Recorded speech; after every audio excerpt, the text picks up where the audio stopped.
NECC Rocket League on a Friday. Where else would you rather be? My name is Bearlight alongside Hail Monkey Man, your duo to kick us off here this week. Hail Monkey Man, we're starting off with a banger of a matchup. Let's go ahead and check out those rosters because it is so hot. You have to see it for yourself. It's going to be the OC, that is Oklahoma Christian Esports with G-Man, Chili, and Chicken. It sounds like a fun Fiesta Friday of food, and I am hungry being reminded of these three players. And in this Champions Division, I mean, it's going to be a heck of a matchup because they're going up against the Cougars over there in Columbiaville with Cosmic Flippy, Samaba. Is that spelled wrong? I don't know. It's Samba. Yes. I was like, close enough. I was like, I swore that players. I've seen them before, and G-Ski's there too. Cool. Yep, exactly. Gusky to round out the roster. Yeah, Samba is the name here. We just pivoted to this match last second, so mind the producers who are doing an awesome job behind the scene. So let's get to it. Game one about to head underway. Cosmic Flippy, I mean, talking about this kid, he's been around since the beginning of time. Tracked him through, stay plugged in, and is a sophomore this year, I believe. Is constantly doing big things with this team. Was originally on that main roster, so he's got live experience, right? He's got the world's experience, which is something that not a lot of players can say they have. But at this level, all of these players have that, pro-am level where you're just on the bubble scene experience. So both of these teams are going to come out with a sense of gameplay. It's about to be a high-paced and high-energy game once we hit the pitch. I'm kind of looking at Chicken on the side of OC Eagles to be able to bring us into the competitive sphere to maybe be able to face off against the Cougars. And honestly, Cosmic Flippy's been around for so long, I swore they were as old as me, just by the sake of being on this roster. But in blue is going to be your Columbia College Cougars, and in orange will be your OC Eagles, and nearly in the back of the net as the Cougars were starting on the attack. Pace is already up there as Cosmic Flippy left a loose one, and Gusky has to clean it off the back wall and does a great job of just that. It'll fall back to the OC Eagles, led by G-Man, looking for that pass out in front for Chili, but it was Cosmic Flippy who found the read there and got the touch away, so no real chance will develop here for the OC Eagles. As this one will bounce high. Samba on it. G-Man left it. This one above the net. Gusky's got to try eventually go and challenge. It does just enough to swipe it away here at midfield. Now Cosmic Flippy had to try and get around it. Oh no, a blunder for Columbia College Silver. And OC Eagles on top early. You know what? Sometimes your greatest foe becomes your greatest ally, and then the opposite is very much true. When it goes in the Cougars' net, Eagles, they're left chasing as Cosmic Flippy was just trying to be able to challenge the ball straight at the rip, but that one is going to be a rip for them as they get back to that, I guess, off the respawn, and then immediately trying to threaten. Cougars have really been punching at the stripe line there, Bear, but they've not been able to punch their way completely through. Yeah, and they've obviously got incredible mentors. Like we know, Columbia College has a couple of stacked teams overall. So Cosmic Flippy was on that original main roster. Of course, they have Cryptic and Cam, which is his go-to teammates back in the day. Excelst has been doing a great job to step in for Columbia College on that front. But, I mean, they're just great mentors and really strengthening every single player on this roster. But right now, they need a little bit of help. As that is a crafty move from Chili with the mechanics to backflip into that one. Basically call it a half flip, if you will, from a flick standpoint. But still nothing doing here as we settle back down. It goes back down the pitch. Settling might be a stretch because this has been end-to-end since the get-go. Yeah, that wasn't even just like a half flip with some, hey, let me try this. That was confident. That was wonderful. And they're going to be trying that a lot more often to get crafty around the Cougars to keep them supplanted with their backs to the wall and the Eagles continuously flying. I mean, immediately already in the midfield, thinking about just faking them out, keeps them stuck on the grass. Cosmic Flippy had no idea when to challenge it because they stalled out there. Chicken put him away. That numbers game on the transition, when you have that 2-on-1, it allows you to be creative. And at this level, you're going to find ways around the defense. Cosmic Flippy, yes, they made him look silly on that play, but when you're in that 1v2 situation, especially when Chicken was playing that as slowly as he was, and he's looking to get back to work here too. A couple of bumps out in front, and Samba will be challenged though. This will play it high for Cosmic Flippy, who's got that car control flip reset, but it'll allow Gusky to jump onto it at the very least, and they get it back out. This is looking really good, at least here in game number 1, which has always seemed to be the misnomer for so many different matches. So don't just suddenly think that the Cougars are washed. There's a lot of Rocket League left to be played, especially in this best of 5 Samba. Looking for the put away, and that's going to be the nice little bit of finesse that will finally get them on the board. And the Eagles, the reason they found so much early success here in the game is because of the challenge game, pushing the Cougars back and being very feisty about it. This one, finally winning their own challenge in the corner, and that gets them to be able to cut this lead in half. Well, feisty is a great word for Cosmic Flippy. I don't know if you've seen any of the content that he's put out on the collegiate scene, but it's quite hilarious and quite awesome, right? A great personality, and that's so true. He likes the pressure. He likes to be feisty, personality-wise and on the pitch, as that was him just causing all sorts of chaos on the defensive corner for OC Eagles and didn't really allow them to do much. So we'll see how they're able to maybe build a game around this. They still have 2 minutes left, just down by 1. And a demo from G-Man will try and limit Columbia College's time here on the offensive side of the ball, as Cosmic Flippy is actually beat to it here. It's back the other way. Chicken. Now we'll push out to Chili. He's got the box. Good pass, but it eludes the target there as they're a little bit too far forward and pressed up, and the pass couldn't find them. Yeah, and yet the attack continues. There's actually a free net, and it's going to be dimed immediately. Top 90 and in. G-Man will be able to find this position. Chili with the immediate takeaway, and G-Man was just above him telling, hey, let me take it. I've got a shot online. There is no defender, and the chicken chili combo, I've never had that myself. I'm more of a beef chili kind of guy, but that plus G-Man is starting to look like a great favorite here on this Friday night. Chicken chili, great combo. Especially when you got a pinch like that, making it spicy up in there. The OC Eagles really showing themselves against this established Columbia College team. But, I mean, there's a reason why you get to the top level, right? OC Eagles, Chili and Chicken, those aren't two names that you constantly go for or see on a regular basis in, amateur to bubble scene tournaments. And yet they still make a difference in every single match that they seem to be in this year. And it continues to be that way, too, as Columbia College has had all sorts of difficulty, trying to piece something together. And in fact, Cosmic Flippy struggling with this one too. Chicken allowed the chance to turn. Shot taken a little bit wide. And Cosmic Flippy tries to flip it out. But again, possession given up. And OC Eagles continue to force Columbia College right into their hands. 40 seconds. Looking for a double. Cosmic Flippy burns through all of their reserves to try and make that one work out. And now it's the Eagles that are just kind of existing on their back third. Very comfortable with this immediate passing to and fro one another as they try to transition over the midfield line. Cosmic Flippy looking to at least rally the troops before the inevitability of game number 2 rears its head, and they want to maybe force a miracle into some overtime. It doesn't seem like they're going to find it, but one thing that I'm going to be looking for from 1 to 2, did the Eagles give away most of their game plan, reveal too many cards too early, or is this going to be some consistency and creativity that we're going to find throughout this entire series? A big takeaway as they're going for the negative angle dunk as we hit 0 second time. That one hits the floor, and it's gonna be not KSU. This one's going over to OC Eagles as they take game number 1. Yeah, they controlled the pace and tempo there towards the end. It seemed like it was pretty balanced to begin with, and that's to be expected. I mean, both of these teams are very familiar with one another. Now they've gotten some time playing together over multiple leagues, especially here in the NECC. So they are definitely familiar with one another, which makes a very, very awesome storyline here. There's a lot of plays that are read pretty early, and you saw the head fake early, trying to get into the minds of Columbia College, which isn't an easy thing to accomplish here, Hail Monkey Man. And yet they seem to make it look pretty easy and calm in those pressing situations. Yeah, and they were doing it like in open space. They knew they were taking on numbers. I mean, you got to see it in the 2v1, kind of that counterattack press. And obviously the numbers game played in their favor there, but they were doing it more often than just that one time. And that's forcing Columbia to have to come out and be more confident and attack them. If they are not willing to go on that attack, well, then they're going to catch them lacking. So we go to game number 2, and I want to see if the Eagles continue to have this kind of like, hey, man, you're going to ego check me? Let's go. Make the hair flow. Let's see what happens. But will the Cougars have that same level of confidence? Game 2's really defined the series for me.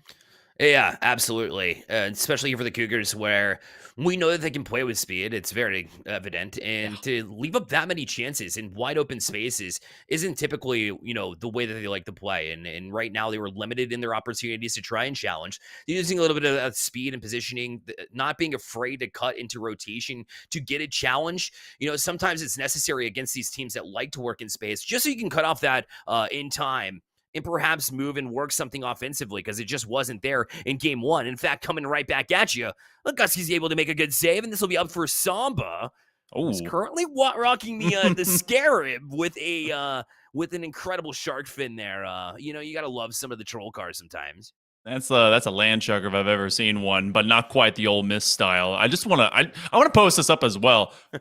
Who's the better G out here? Is it G Ski or G Man? Because I think that we've been talking about chicken chili combos. I want to see who comes out as the bigger, better G, but because G Man was able to find a clutch top 90 shot and now finding a bouncer right here. I think they're trying to prove their argument right now.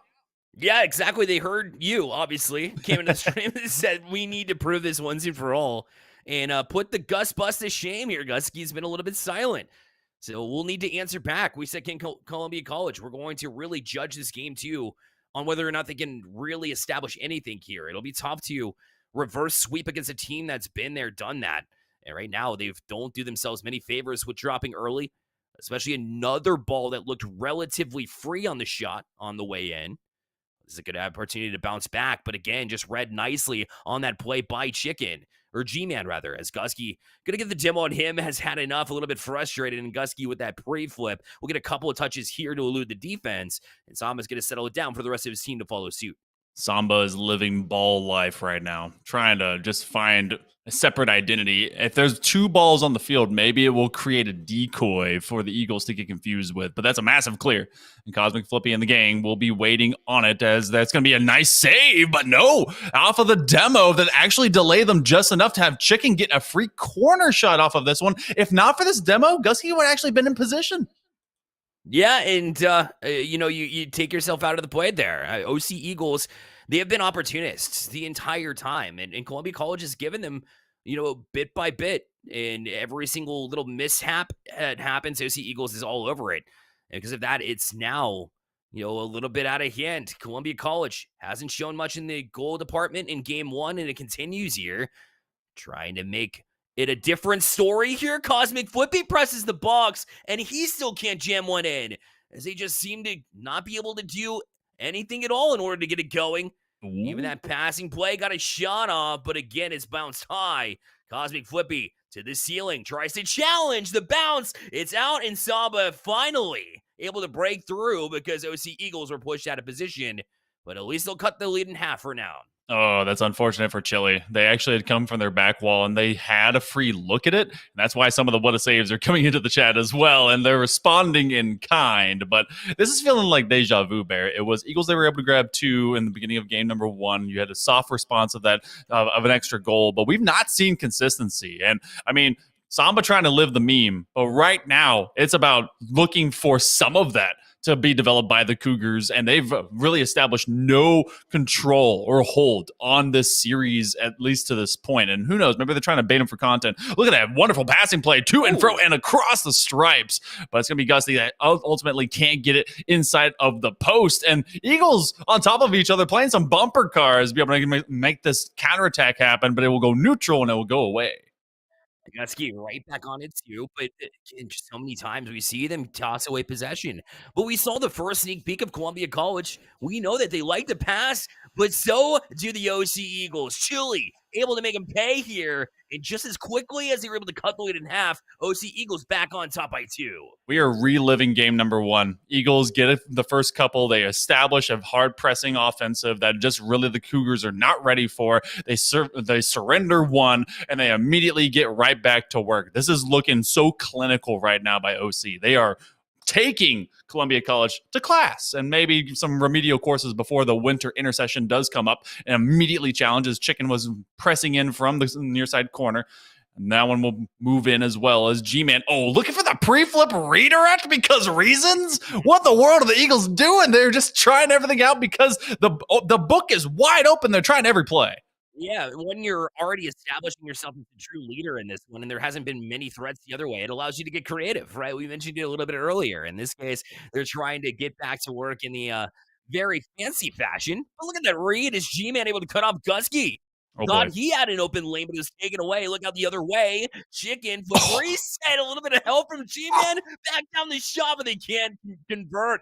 That's as close as you can with the OC Eagles. Again, with that creativity and just tapping and being fine-tuned and helping each other out every single time they have an opportunity. You guys want to see the reborn moment of the Ringling Brothers? Because this is a circus right now. Oh, nearly from the outside. Cosmic Flippy gets the tiniest piece of it so that G-Man wasn't able to get a fourth for the Eagles. And the Cougars looking very lost. Gusky will drop in, but it's looking more like a college drop out as they're unable to get anything going into the box. And with less than a minute to go, it's the Eagles that continue to press. They are completely disrespecting of this defense because why need they be? They keep drawing up the plays, and I think they actually ran out of them. They're just kind of putting it in the grass saying, all right, that might work, and it continues to at least getting nearby as they look to press this offensive right back upfield. We're going to have less than a half minute to go.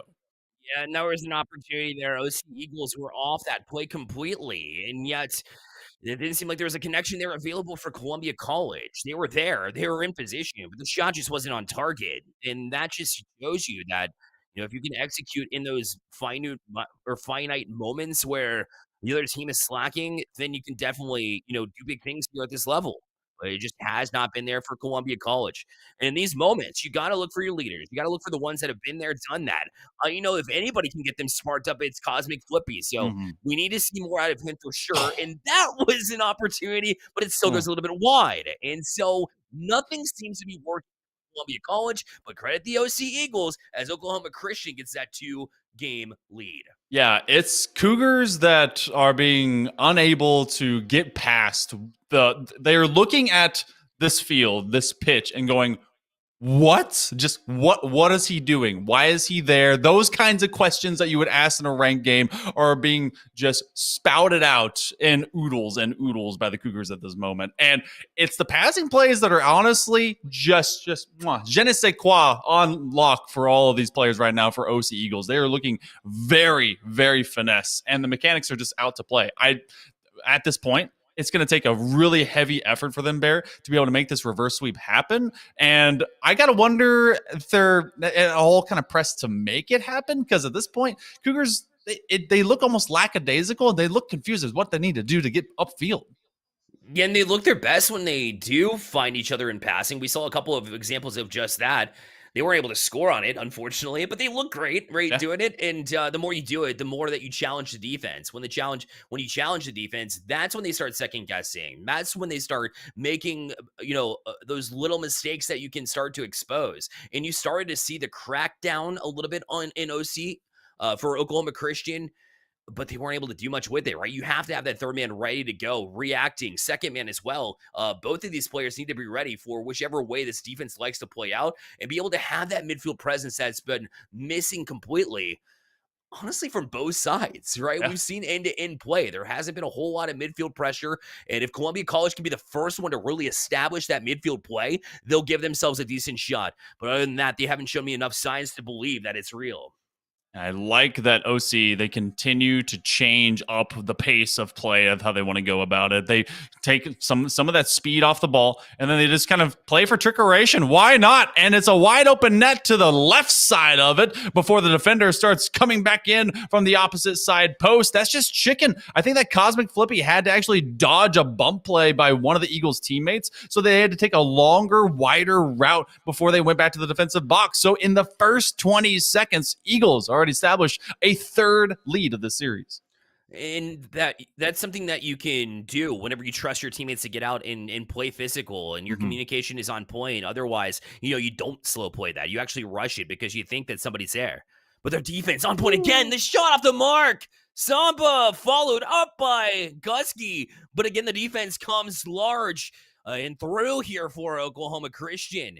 As again, Columbia College now knocking on the door. They haven't been able to throw anything through this door, though. And Cosmic Flippy will leave it, though. Samba to Gusky. Back down. Up top. Another touch. Cosmic Flippy. And there you go. There's the 1, 2, 3. And the rotation's on point and instant. No hesitation. Columbia College has evened at 1.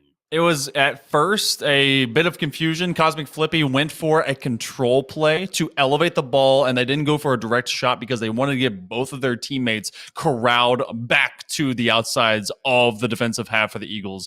And I wondered, all right, is this going to develop into more? And it did. They were able to bait out the next 2 rotations by the Eagles, and then they just isolated the last man who had to be on the backboard for anything of a double touch, and that was a great pass thereafter. So now we go into the first tie that we've had since 0-0s of any of these games. And it's at the Eagles trying to respond. And they're, for the first time in the series, in uncharted waters, looking to reestablish their lead. Backs semi against the wall here. That probably should have been a challenge by somebody, but I think Columbia College was back gathering boost after they had been stolen by the OC Eagles. So boost control really coming into play here as Columbia College had yet another opportunity that they won't be able to capitalize on. Not yet, though. Not until the demo comes through and Cosmic Flippy has an open net of their own. They're looking a lot like Oklahoma Christian did in those first 2 games, getting physical with it. And they'll take their first lead of the series? That's crazy to say. That's wild. You wouldn't think that at this point in the series that we'd be saying this is the first time that we could get an edge over the Eagles. But hey, maybe so much of this was for content, and maybe it's just going to be a reversal. We'll see. Initially, takes 2 to be able to stop that first shot out of that first press from this newest kickoff. Less than 3 minutes to go. It is the Eagles that have been able to burn down the Cougars in their own back half. That's a big miss by Cosmic Flippy. A nice pass over to Chili, and they're trying for the bump onto the backboard as Chicken swept over. G-Man's going to keep this one on the forward edge of play, and they're going to have just a micro amount of time for that defensive rotation. Chili wants to keep this one upfield, and Eagles really are forcing Columbia College to go very lateral. Another back pass, and they went for the same shot 3 separate times, but they couldn't ever get it to be a dagger in the net. Great play both ways. The offense of Oklahoma Christian for causing all sorts of chaos from Columbia's defense, but Columbia defense answered the bell there when they needed to most. When they first get a lead in this series, their defense needs to play even stronger than they have this entire series, and they did it. Gusky, first of all, avoiding that bump on the back wall earlier in that sequence, and then Samba able to follow suit with a great defensive play of his own to really keep things going. But they break down here as G-Man in transition able to just redirect that one thanks to Chili off that back wall, launched it downfield, and we are equalized at 2 with 2:03 left. Sometimes you just need someone in a favorable position, be it just barely out-rotating you or otherwise, and putting a hand up. Hey, man, I'm kind of open. I'll figure it out, and they do. So, shot on target, tied at 2 with less than 2. Cougars trying to dodge the sweep. Big challenge out of Gusky, and that's going to be an immediate flip upfield by Cosmic Flippy. But they can't come away with ball or boost. Samba tries to keep it buried up in the corner, and Cosmic Flippy, they're just going for the challenge game. They're just flinging themselves at it, especially because they realize the field is kind of neutral, a little bit against them as they're trying to gather up from these big corner boosts. Gusky with a nice toss over to Samba, and they're going to work it lateral. Chili's upfield, and that's an upward passing play. Trying to connect. It will come down from the ceiling, and that's a shot on target. A slow bouncer, but Cosmic comes up big. Couple of times, couple of big saves from Cosmic Flippy there as he was backwards for the first one. So pretty underrated save there as it was over his shoulder. And then that reaction after avoiding the bump, he'll have to come up big again and does. He'll not only do that, but direct it nicely to Gusky. Samba needs to get back and does, but you can feel it. You can sense it. Oklahoma Christian and the Eagles really trying to break through here. And that one's left on the doorstep. Cosmic Flippy needs to turn. Great passing. And again, Samba had to be ready for it. Samba able to get to it. He'll look to settle it back down. It's up in the air. Cosmic Flippy flip reset. Faked and left for Samba. Creative play, but OC's all over it. Samba had the third eye back there, recognizing that last pass was going to someone on the outside of the net. And so transitioning that upfield for the Cougars was really clutch. He was able to burn through some precious seconds. So we could actually be seeing our first overtime here in this game. Weird, crazy ping pong back passing, and it will take the defense to get back to it. G-Man with a nice toss, able to at least juke out one, trying for extra control, but it's tossed away. Cosmic Flippy over to Samba, and now Chicken to at least least force them to toss it high. With 10 seconds approaching, Bear, the Eagles, they want to finish this in regulation time. Samba trying to at least ruin them in their axles and gone, but it will be a double commit. They get that pressure out, and now it's going to be neutral mid-ball play here at 0 second, looking for the pre-flip pass, but it was a bit too short for Cosmic to catch. Yeah, there's a couple of things there. Cosmic Flippy said, hey, if I miss this one, whatever. It's going to hit the ground. Hopefully it can mount it anyway. So he was very content to just allow it to hit the ground if he didn't make contact. And worst case scenario, you just put it in the back of the net. So either way, they'll settle down, but they have to get back to work here and try and hold this off. But again, the last goal, no, Cosmic again. You got to be kidding me. That's a couple of times. Oh, my.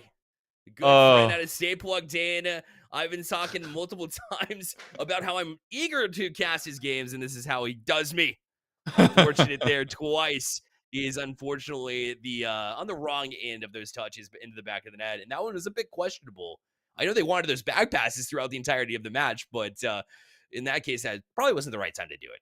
Yeah, sometimes the EA Sports challenge everything mentality really gets too ingrained in your brain, and then Cosmic challenges everything in both directions. So unfortunate for the Cougars, but they do get swept. I saw some See Ya Mondays, and I think someone said, hey, wrong team. So I don't know if there's already some brewing rivalries or some fun between these teams. But hey, a 3-0 sweep, you go, well, we did it or we didn't do it. And it was some creativity out of the Eagles. They looked fantastic, and they just went out there and played some just fun Rocket League. I loved all the passing plays they drew up.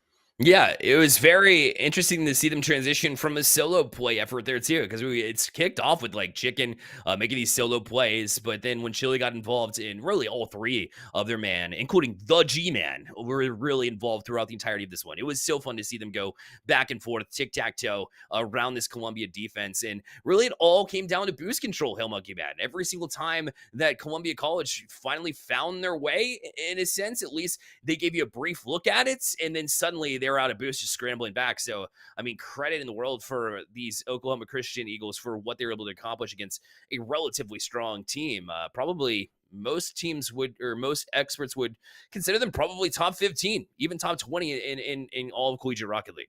Yeah, honestly, I could agree with that. So, I mean, you did a great banger of a job. You were able to just kind of open up the book, and this is like one of those times where you play a coach in football that's like, you know what, we're gonna play option, and you're like, I've never played a team doing that before, and they had all options open on the field, and it was able to just kind of ruin them. So that's going to be a wake-up call. That's going to be a nice reminder of what you got to do from this program. And you've been talking about them. They have some depth from their program, and so they're going to be able to go back into the VOD, see like, all right, man, you were trolling here, but this time you were taking it seriously, and it still didn't work. So we got some things to work on.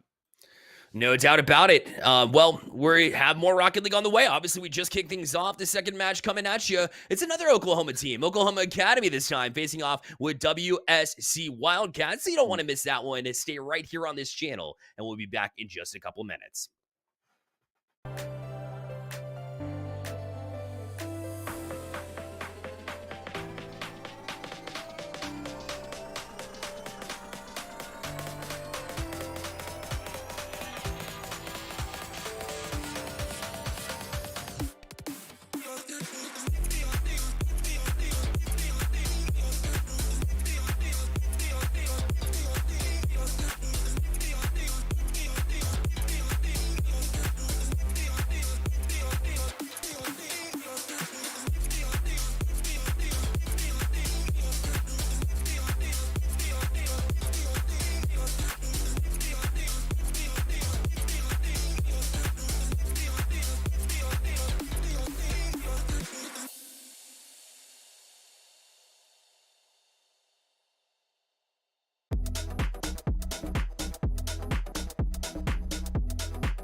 League. Again, my name is Barrel, joined by Hail Monkey Man, and we have our next matchup ready to go. Let's learn about the teams. No further ado, and bring up the rosters here as Oklahoma Academy brings in these hot three who are also chilling in chat. We appreciate you being here.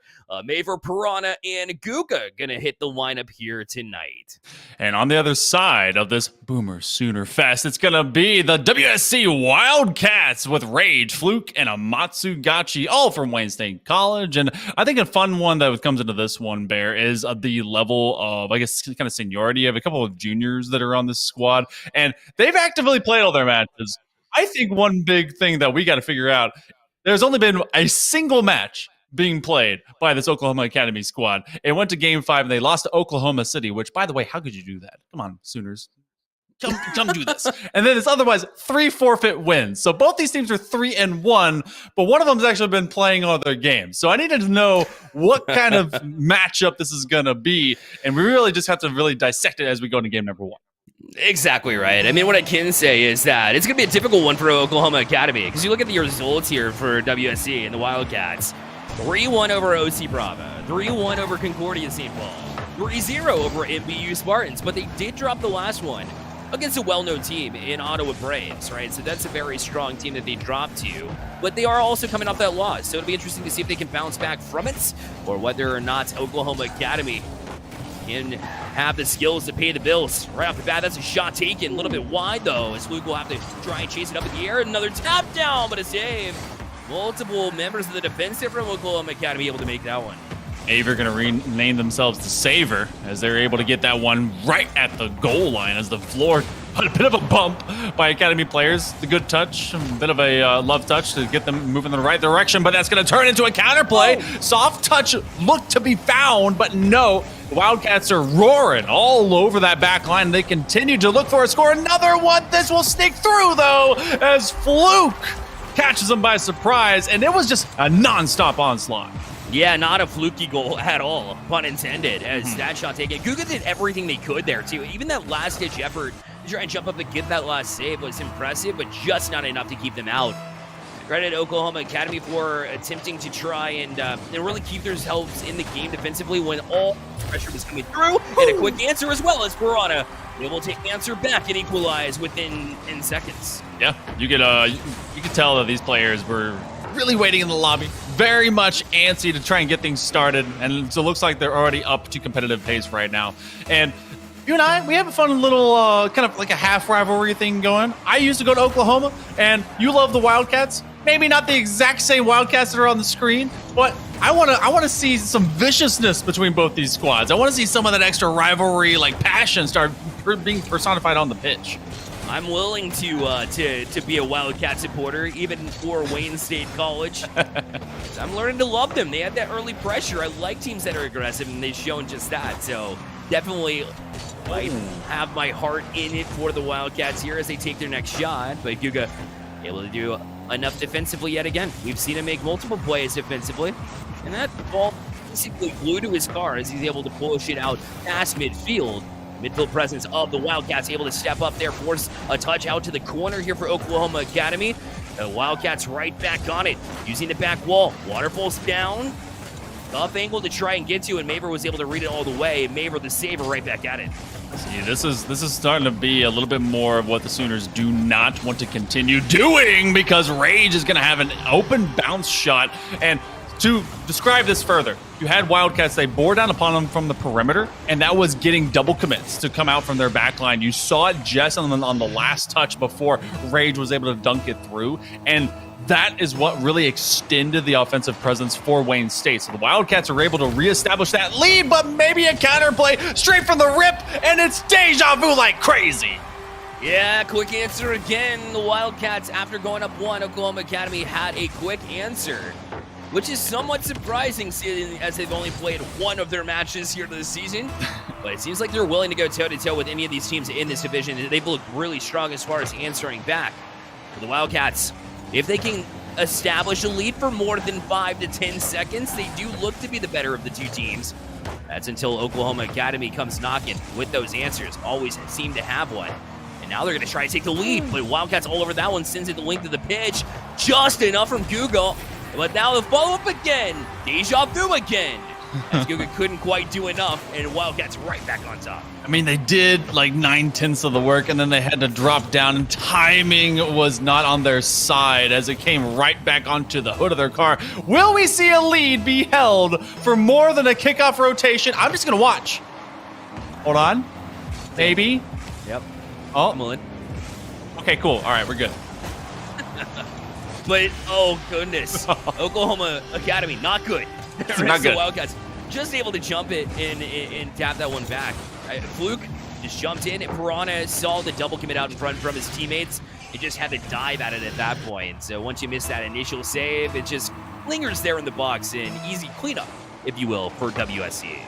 That does mean that a kickoff goal has happened at least 5 to 6 seconds after a Wayne State College score has occurred. Twice it was by Oklahoma, and then the third was just by the Wildcats themselves. Big save out of Piranha.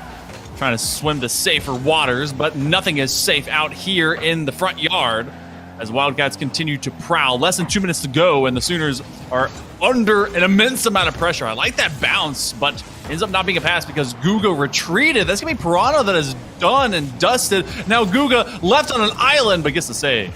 That was a great adjustment to come back down to that one, because that was an excellent fake there from the Wildcats offense. Oklahoma Academy stayed put, keeping themselves at least within arm's reach. But for how long? WSC back on it. The Wildcats, Wayne State, back to it. Another passing play. Looked like they were trying for the pinch to get the shot off. Just a little bit off the mark. That would have been the dagger here in game number 1. But instead, we play on, and Piranha will try and create something from his own end from the corner. Passing play. Launches it and just kind of scoops it into the zone of WSC, but now back on is Oklahoma Academy. But the Wildcats answer the bell. Back on the offense. Into inaction. Matt Sugachi leaves it for the teammate, but Guga is there again. Had it not been for Goog, this game would have been well out of hand early. Yeah, it would have been a 4-0 at this point, to be honest. And Oklahoma Academy, I think they recognize that. And again, game 1s can be kind of a misnomer. They really are that just unfettered variable that goes into the equation. And I think this one is still within reach, but you got to score with the next 20 seconds. And Sooners seem to have just too many of these Wildcats in their backyard. Luke with an ounce of control, just be able to at least extend that flip. But the Wildcats are not errantly sending too many players. They did open the door, though. Guga's going to be right in front of Maver. They do call them off, wave the flag, and trying to get the 1-2 quickly. Piranha just can't come up with a touch. That's one of those examples of where you have to stay on the play and anticipate a miss from the defense, as hard as it is. I mean, that's a tough habit to break, but that's what you should do. Oklahoma, not so fast here. 7 seconds left. A bit of a fluky play this time. Pun not intended that time. And Piranha was able to do just enough to distract the defense. Perhaps a little bit of luck. So maybe it was a fluke off the front side of his car. But either way, they take it. And now we see if that kickoff goal, which Oklahoma Academy's done twice in this game, can it pay off here? Off the kickoff, it's drawn up for Guga to jump in. But it's read by the Wildcats. They'll have to go to the length of the pitch if they can at all. That one left. The Wildcats back up. Fluke tries to tap it, just left it instead. That was the right choice. WSC Wildcats on top of this best-of-5 series. You know what? They made the best of an opportunity that they could find, but it was the Wildcats, honestly, that looked like they were ready to get into this series a little bit more seriously than the Sooners. And so if you guys aren't used to Oklahoma football, at least, we're not a first-quarter team. Actually, we're not a fourth-quarter team. We often are just Oklahoma, but I hope that's not the case here. As the Academy, they just weren't able to have extensive pressure. I mean, I think it's personified well by those kickoff goals. They only had offense maybe in the fleeting moment of a total of like a minute of the 4, and the Wildcats just kept them pushed so far back. Yeah, and if we're going to go along the same lines of the college football references, the Wildcat seems to be their kryptonite too, just saying. And that's true. They seem to keep them pinned in their own, and one of the ways they do that is they're flawless. Oh, I don't want to say flawless. Let's not get too ahead of ourselves. But a very strong offensive rotation for the Wildcats. I thought they did a great job of always hopping up in support. We saw a couple of examples of how they can clean up their defensive rotation now as their double commits were there, but that's a quick start. You know, Oklahoma Academy has to kick off plays, and Wildcat says, hey, we can do the same. Okay. All right. Trying to draw them up. Why not? They immediately find that outlets. And so in the first 3 seconds, we seem to be in the same sticky situation that we were for nearly an entire game of game number 1. So Oklahoma, let's see if these Sooners can get there maybe just a tad bit sooner, because they're looking like the Laters instead.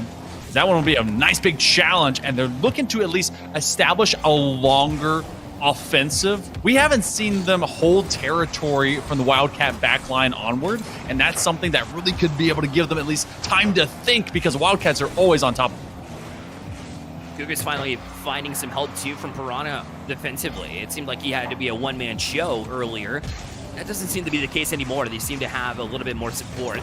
Although Guga had a little bit of a tough time trying to handle that one from the back wall. He eventually got to it.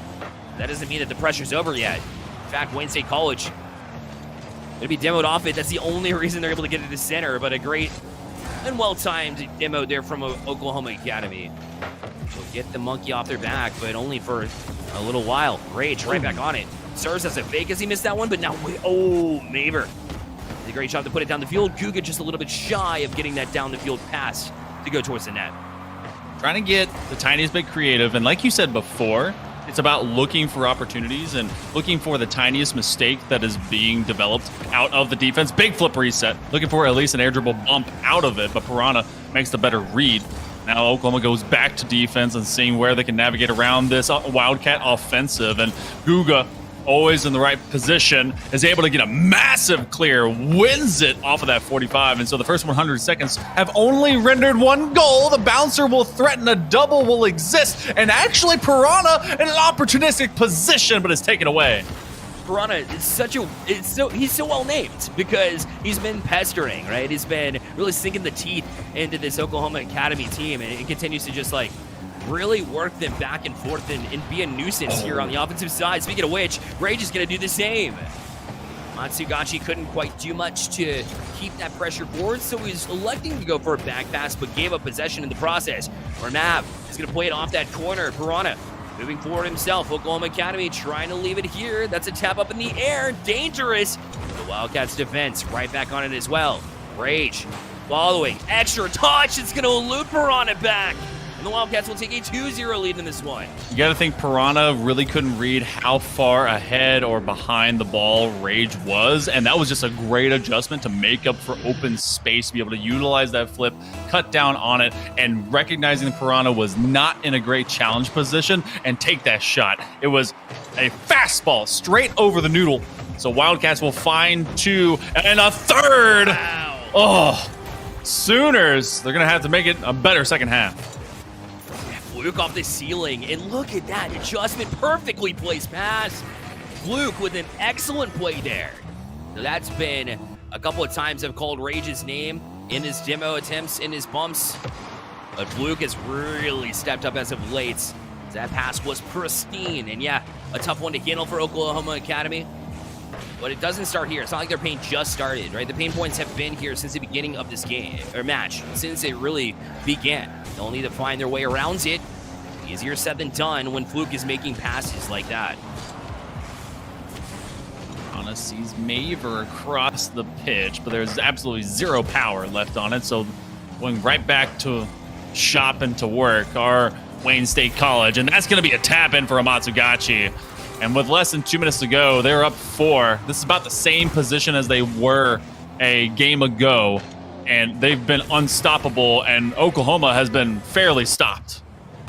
It's just, yeah, the Wildcats seem to be reading the play a little bit stronger than Oklahoma Academy. It's really plain to see how The anticipation for the Wildcats really allows them to play forward, and their mechanics not too shabby either. They've really been able to show off quite a bit, but that's a little bit too antsy there from Rage. Well, Guga to step up to it. That's a passing play. Piranha right back to him. 1, 2, 3 in Oklahoma Academy. Wishes they had this sooner. Unintended again. But at the same time, they're at least on the board here and sparking a conversation at the very least. Not the first one to say it, Bear. Okay. That one I stumbled across. Okay.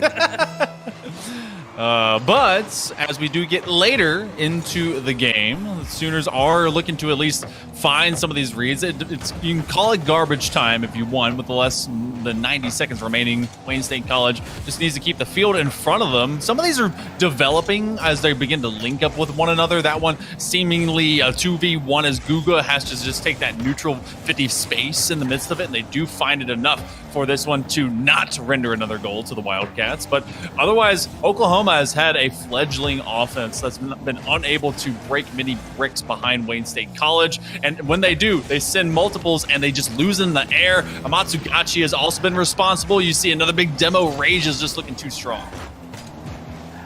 Back to it. It's Fluke. Looking for that touchdown. That's just enough to elude one. The shot. Oh, Piranha makes a big save from Oklahoma Academy. And in a game where it seems relatively irrelevant, especially with the lopsided score, a good sign there for Oklahoma Academy that their defense is step up in the biggest moment.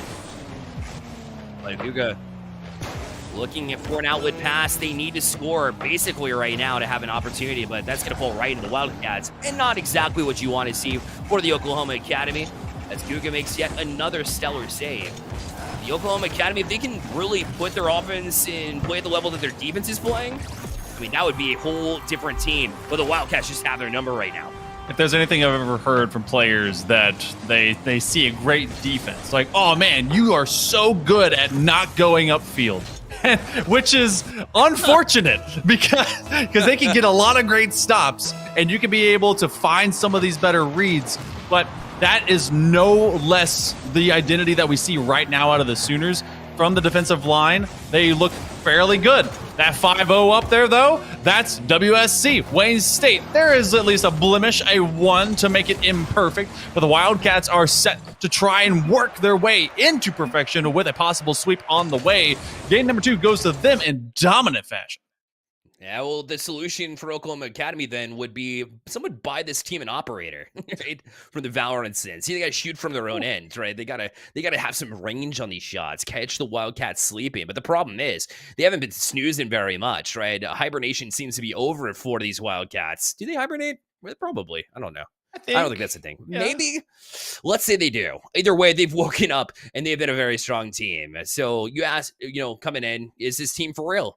And we can say that they are, right? They've played their 3 games that they've won, and you can see why. The Ottawa loss seems to be at least a little bit of a one-off situation. It seems like they've been able to really dust that off the shoulders, and the Wildcats are for real, and I'm here for it. Yeah, and I want to see if these Sooners can be the same. We see their only record as of right now is 3 forfeit wins and then a Game 5 loss. And so really this hasn't been a season where they've established who they are as their identity. And we got to see what the Sooners can do in the depths and right now in the position that would really be the worst off possible, getting swept here in week number 5. But it is game number 3. Gotta see how that offense develops. Also, shout out to some Sooner esports stuff because, they didn't have this when I went to go study for petroleum engineering. You guys had only oil and meteorology. Come on, this is cool. Meanwhile, I went to UNCC, and when I did, they had a team. Actually, they had 5 teams, and wow, I didn't make one of them, so. Very deep team. Oh, that's good to know, right? Meanwhile, Oklahoma Academy, obviously they've been building leaps and bounds. It's just their academy team, and they're already madly impressive, in my eyes at least. To be, the academy team and really step up in this way is definitely a good sign for them. So whether or not they get the right results this time around, they've definitely established something that they can be proud of. The Wildcats would be proud to close out in a sweep. It's something that they've only been able to do once this season. They'd like to see that happen again because they're on the right side of winning efforts many, many times. We're seeing at least midfield defense beginning to develop from Oklahoma Academy. Because Wayne State College, though they have plenty of match points to go with, they've not been able to score, and they've been able to do that in the first couple of minutes each and every single game so far. Taking the inside angle is Maver. Uga and Piranha are caught looking at their own net. Maver is going to have to make a swift turnaround. That is a pass, but it goes to no one except a wave of Sooners. As they begin to push upfield, Piranha will be destroyed as someone else is nipping out their heels. Amatsugachi gets some and is waiting for this passing play. Rage plays with them. It's a loose bouncing ball, but somehow doesn't go through. Amatsugachi has such awareness of when they can jump out. Like, I thought they had no chance of getting out and get that final bump, but they were very close. And Oklahoma Academy has to constantly keep them in mind, and it's really been showing in the hesitations by Oklahoma Academy, where their defense was so confident in the first couple, and now they have to completely rethink it. So Wildcats have been over them pretty consistently. But for Oklahoma Academy, it's good to see them not allow a goal early. But this might be an opportunity here as the Wildcats trying to go back to it off that back wall, but the shot not on the mark. And even though Oklahoma Academy had the Wildcats pretty far afield, they weren't able to transition back down the field. I also say that this entire lobby is just Phoenix. Like, what's the hate? Oh my goodness, a big challenge. As that goes to the opposite side post. And a double commit by Wayne State. They're feeling pretty comfortable about just kind of slinging cars upfield to just do whatever. 2 minutes are approaching. Fluke trying to slow things down and allow both his teammates to get behind him, or at least flank around him. Another double commit at the midfield line. Guga sees that opportunity, maybe for a redirect, can't quite get it on the undercarriage, and so this will slow things down, and Maver gives a love bump over to Piranha that puts him out of position defensively, but they'll at least be able to cross-cut it to the opposite side wall, and it's one side's playing around, the other side seems desperate here, Bear. Yep, absolutely, and to see it even like this, it's not necessarily bad for Oklahoma Academy. The fact that it has been a little bit more even and more of a defensive game may play in their favor because they haven't gotten many offensive opportunities. But at the same time, it leaves your lifeline pretty thin. Right? Just one goal from the Wildcats late in this one could be a back stagger, or dagger rather. But right now, it's Guga.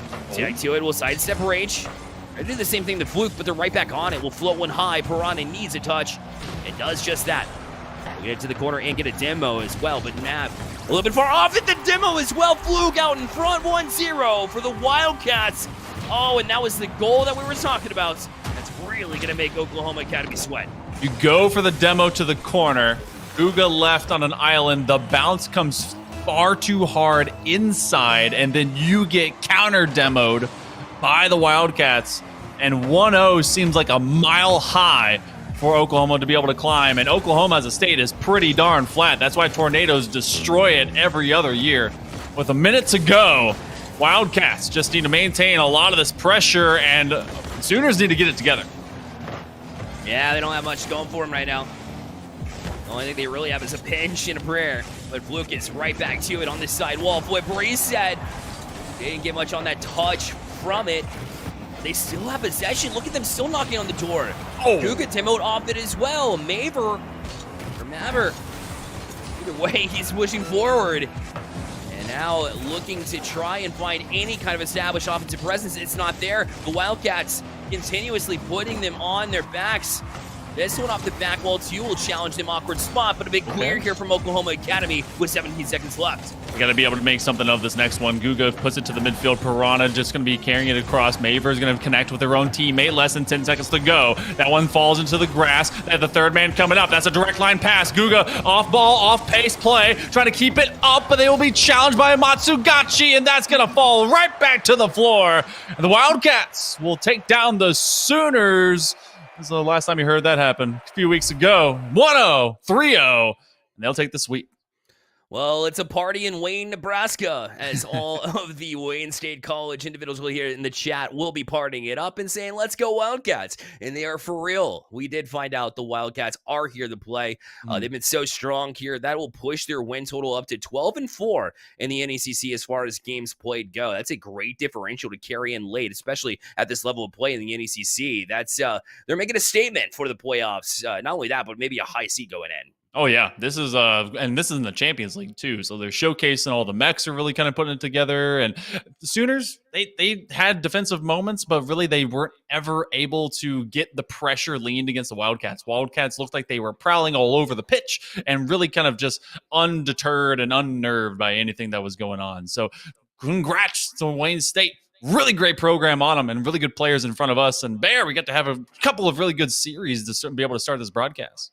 Yeah, there was definitely a heated battle for both of them, and unfortunately, they both ended in sweep, but it definitely did not feel that way regardless. And we continue to see great matches, and we have a great set of talent here to join us as well. Galgan and Relic on the call. On the opposite side of this break, it'll be Cumberland Phoenix Maroon facing off with Robert Morris University Maine. You don't want to miss it. We'll be right back.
Oh, well, buongiorno, everybody. That's Italian for hello. Good evening to NECC. I mean, I say good evening. Maybe we should be saying welcome back, of course, because we're deep into week 5. It's a great time. I'm Relic. They're Galgan. Galgan, we're heading to the Mid-East A conference. We got more champions on the way, baby. We got such a fantastic slew of matches over, half the season now? And we do for another one here as Cumberland Phoenix go up against Robert Morris University.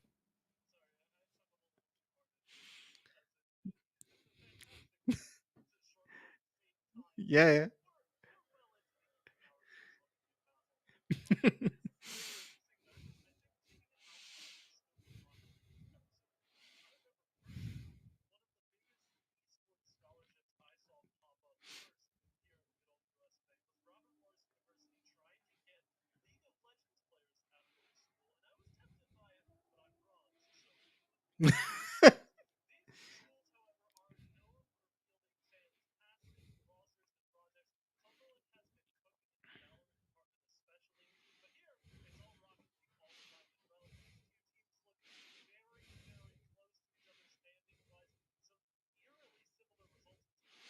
Yeah, throw me into Wild Rift, I'll guarantee you an Emerald. The rift between these two teams, though, very much closer than I imagine a couple of people would think. Let's have a look at their rosters in a little more detail. Cumberland Phoenix currently leading the table on 4-0. 12 wins to 4 is their game WL ratio. Skyline Magic and Aurora, or Aurora?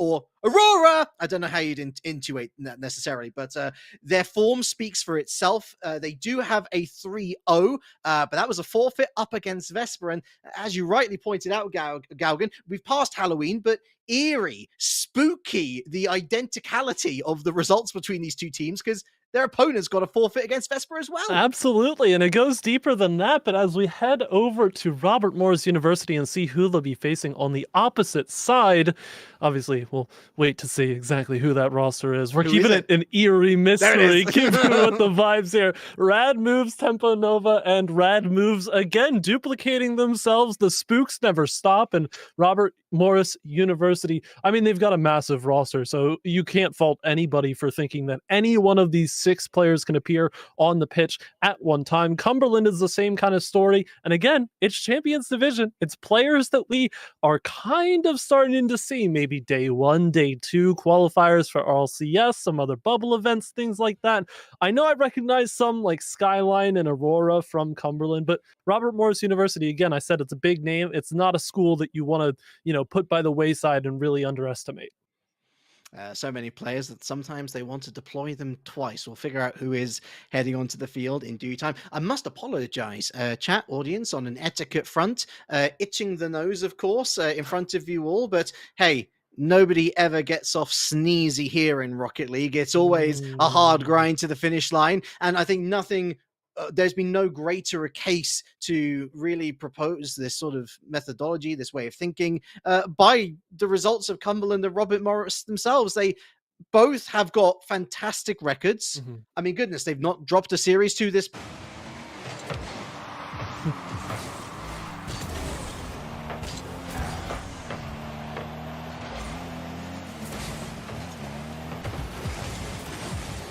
You would hope so.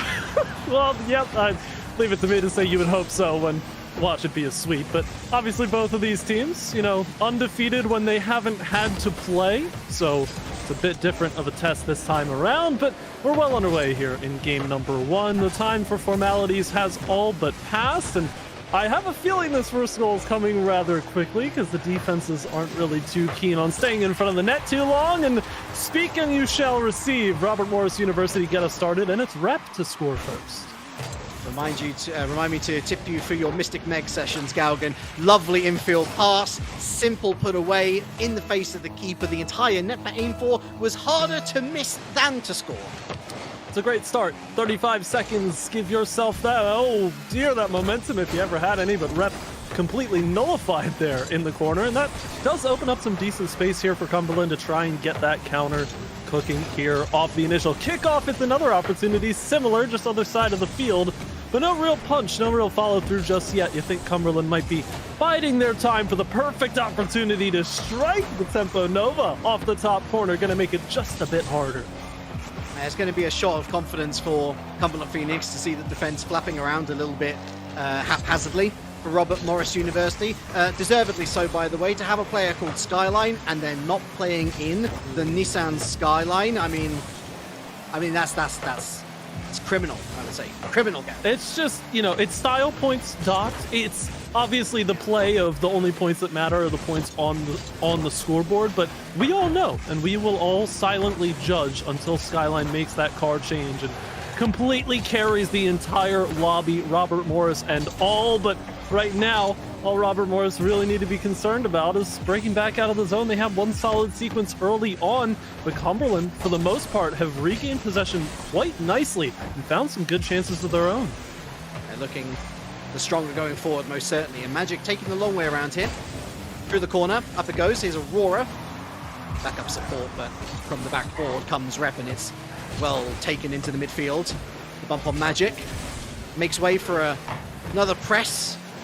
Comes to an end pretty quickly, though possession given away cheaply. Magic now got something to do here. It kind of hits the Musty, doesn't quite. It's not the cleanest hit. Infield, nice block here from Aurora, and it hits the midfield line. No squares quartered between these two teams, Gaugan. Half time. It's a solid response, though, from Cumberland again on the transition out. You can tell that they have that skill because Robert Morris, they're kind of just waiting for the ball to fall right to them with the Musty clear off the back wall. You can afford to do that on defense at the midfield line. But now, as soon as that pressure ramps up and Cumberland start to find faster touches, you've got to move with that pace. Rad moves trying to do just that. My word, done it to two defenders. The challenge not enough. It still hits the far post and in. He's got the rad moves like Jagger, and there was nothing jagged about this trajectory, was there? Heading straight for the dunk opportunity. Aurora puts their car up in the correct position, but the car needs to be facing head-on towards the ball. That's what gives you the best opportunity of winning those 50-50s, and because it wasn't head-on, the 50 was lost, but that's a very quick return! My goodness, the crossbar and posts, Gaugan, have been doing more defending than the Robert Morris University players themselves. Getting my tongue in a twist. Could not agree more, though. Cumberland certainly trying to find that shot accuracy. It's going to be key for this series, you can tell. On the other hand, Robert Morris, again, not to play both sides of the aisle here, but it's nice that they've found some quick transition goals. They don't really need to stock up offensive points too far. They can just kind of take their first chance, have it be solid enough. A demo will certainly help your chances, but Skyline from the sky takes that aside. Tempo Nova now over to the side wall. Again, back center, 1, 2, 3. Beautiful sequence there. Feels like icing on the cake already. It's just the quality of the chances that they're creating. This is a lovely infield pass from Rep. In a horrible position for a defender to be, even if they were in a better starting position than where Aurora was. Because if they're on the line, then they've got to think, okay, well, should I go up for the challenge? By the time you've thought that, generally speaking, you're going to be too late because it's closer to where their onrushing attacker will be. Finally, a bit of joy down the other side of the pitch. Didn't even include a demo. Simple kickoff win here. Skyline runs through and gets that follow-up touch before Rad Moves can defend the near post. Repping that lovely luminosity goal explosion too. 121 to find 2 goals, not impossible, Gaugan. RMU have got to be wary. I don't think it's impossible either. Good capitalization off the kickoff as well. The set design play was there for Robert Morris, and it was just a hair too late, but all of a sudden it's all falling apart. Tempo Nova answers back just as quickly. Rep, just a simple touch off the side, and Skyline is alone on an island back there. Sure, it's a mistouch, but there's really not much else you do aside from coddle that ball to the side wall. Robert Morris picks it clean. And that's the first real error in defense from Cumberland Phoenix as well. I mean, that's going to be the kicker for them. That's the first proper mistake that we've seen, immediately punished. And you've got to give credit to Armu here on just how accurate they've been. Their conversion rate, fantastic. You don't have to have a lot of shots as long as they go in. And that has very much been the case of this game number 1. Maybe going to take a little bit of time for Cumberland Phoenix to grow into the offensive side of things, because as I was about to touch upon earlier, for me, they're missing demos. For me, they're missing bump plays. And then when they do get their shots on target, more often than not, they're hitting woodwork. You can really see the puzzle starting to form, but feels like we're still looking for edge pieces for Cumberland before we can get into the meat of it. Under 30 seconds to go. Game number 1. This one, all done and dusted, it would feel, for Robert Morris University. Just trying to apply a bit more pressure, make sure Cumberland can't get another one for the road, try and build up some stock going into game 2. And for the most part, I mean, that's what you see here. It's a double commit on the back wall, but Robert Morris University don't really care too much when shots ring off the post as much as they have here for Cumberland. There's not really much else you can do in the small microcosm of one game of Rocket League. Robert Morris University will grab the early series lead.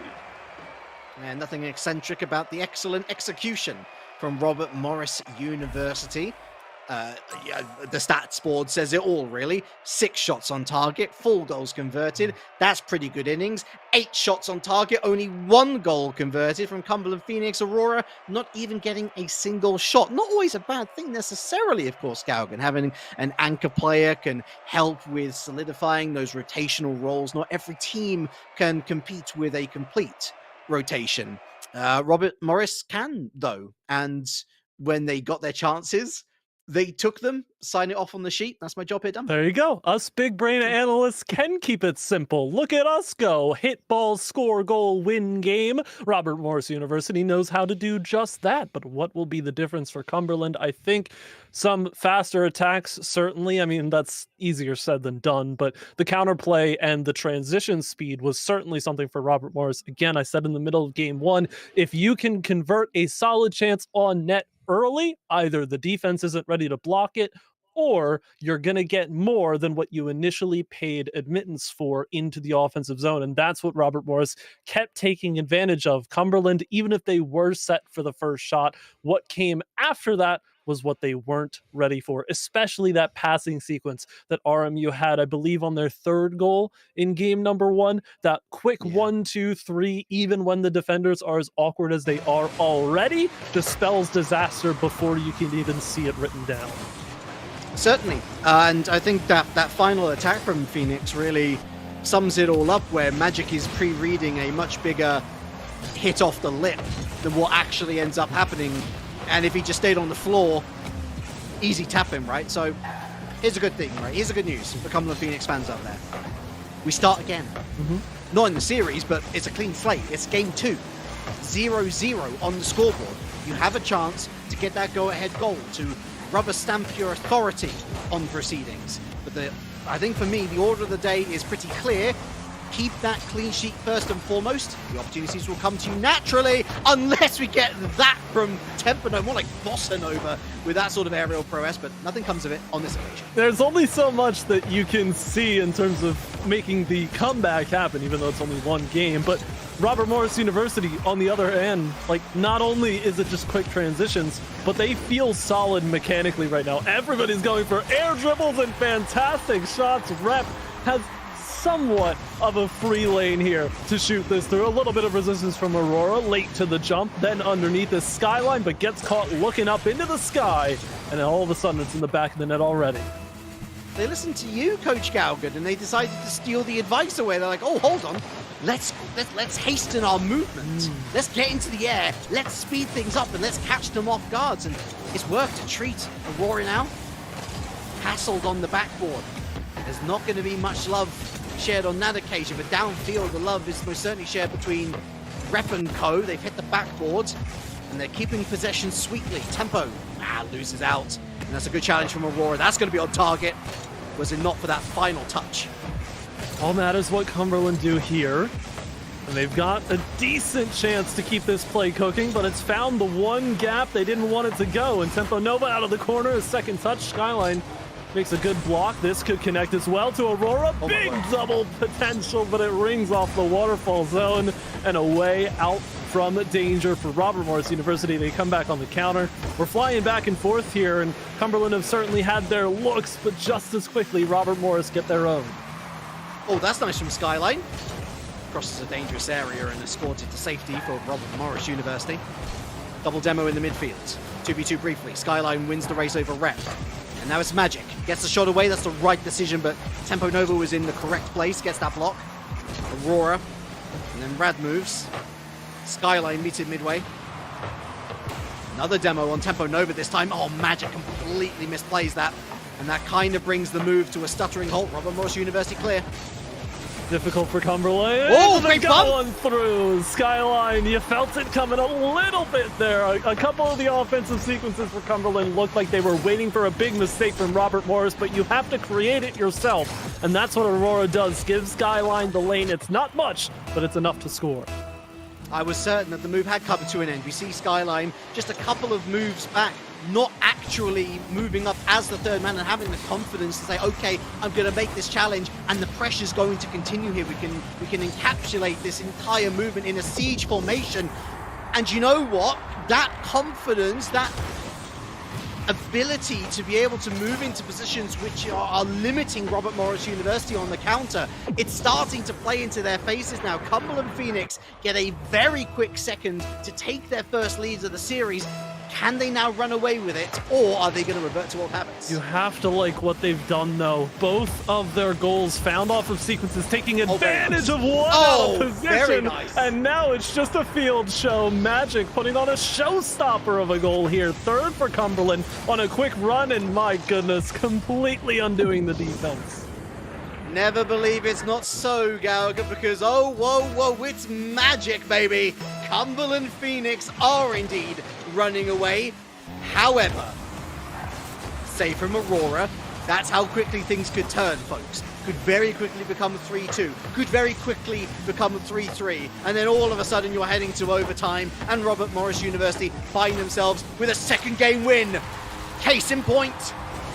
It's so difficult right now. Robert Morris University, every time the lead attacker, you have to back them to be exactly where they need to be.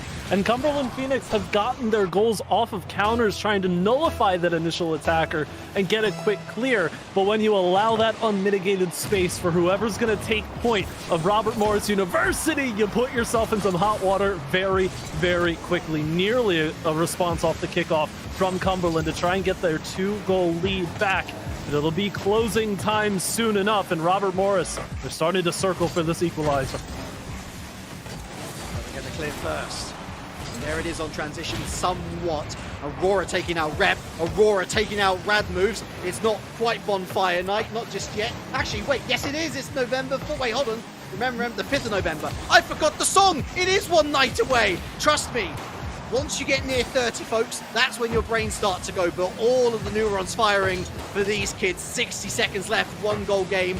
Anybody's game, Gal. That's why Rocket League is the best game. If you have one bad showing, you mentally reset, go next. That's what Cumberland Phoenix have done thus far, trying to equalize this. Nice center pass here. Skyline can't grab it from the crossbar. Saved aside by Tempo Nova, but Aurora is still relevant and plenty of boost. Gets it centered all the way through. Maybe a bit too much, however. There's a bit of a clear lane, but Skyline was in the right spot at the right time, and Magic will at least have somewhat of a challenge against Rad moves for this ball.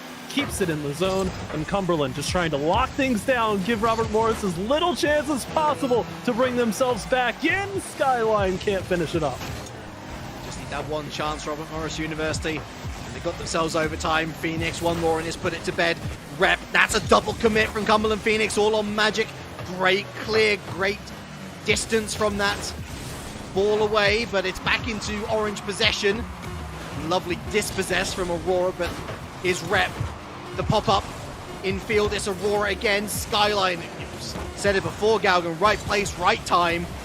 And it's hit the backboard now, surely going to hit the floor sooner rather than later. Double commit, panic from Roberts University. Still up, Magic with the cherry on top, not quite. But that's all they needed to do, 3-2 tie series. It certainly would have been nice to get a Cumberland goal at the end of that game, but I think the bulk of their work done from about 1:15 left to maybe, 30, 25 seconds left, that possession deep in the zone, not allowing Robert Morris University to get that one chance that you were talking about that they needed. And it truly felt like they needed one chance at times, but there's a bit of a tide shift here in game number 2. Cumberland were able to find those 3 quick goals on a run, and all of a sudden, Robert Morris have to really think about, what are we going to do after this first initial push if it doesn't work, if we're blocked out to the corner, and especially Skyline waiting above the top of the box, but as we kept saying, right spot at the right time. If you can get a defender to connect on the clear that quickly, then Robert Morris University is going to have to think that much faster about where they need their second and third person in the rotation to be to keep the offense alive. Yeah, look, we spotted it in game number 1, didn't we? They don't mind playing with an anchor player, and I think Skyline was very much taking that responsibility this time around. I'm not sure how much influence Coach Claypool had necessarily on how the guys were moving about, but Skyline, after identifying that they could have moved up earlier to go for an engage, to keep the pressure on, to recycle an attack, that very much did switch. There was a lot more proactivity in reading the game and in having the confidence in themselves to be able to dismantle a counterattack. Because ultimately, that's where the majority of those RMU goals came from in game number 1. They were counterattacks, and now Cumberland Phoenix is turning the entire narrative on its head, like you say, but they can't afford to get too savvy with it, because the moment that they do, Robert Morris University will be sure to strike. Have to see. All comes down to what feels like a very pivotal game 3 for both of these teams, where I have to agree with your sentiment. It feels like game 5 is written in destiny for these two teams. Who's going to take that first step up? Robert Morris University looking for some little bit of an early start here, trying to convince themselves again that they are in the driver's seat for this series. Locked out in the corner, everybody stacked up, and Skyline's trying to drive a wedge through it. Unsuccessful for the time being, but still just playing around with this one, trying to slow things down and take a sneaky shot on the top of the box. It still pops up, and magic goes through everybody. Finally, someone, it's Aurora to tap it home 1 minute in. Rep dropping the bumping in chat. They are disgruntled with the ferocity of the Cumberland Phoenix attack. They are not going to avoid the dark arts of Rocket League. They are very happy to bring the demos out, and that's part of this momentum swing, Galgan. By demoing opponents who aren't necessarily going for revenge tours, you're opening up so many more passing and hopefully shooting opportunities like this one. Oh, magic popping off. It just keeps on coming. Delivering every single time right now. A huge shift in how this series has gone, and it's all on the back of that Octane. Magic with a beautiful goal. Cumberland continue to roll. It really does seem, as the minutes go by, to be more of a gentleman's sweep. Of course, no sweep at the end of the day. Both of these teams continue their, well, not very spotless runs. They always have dropped a game in all of their series minus the forfeits.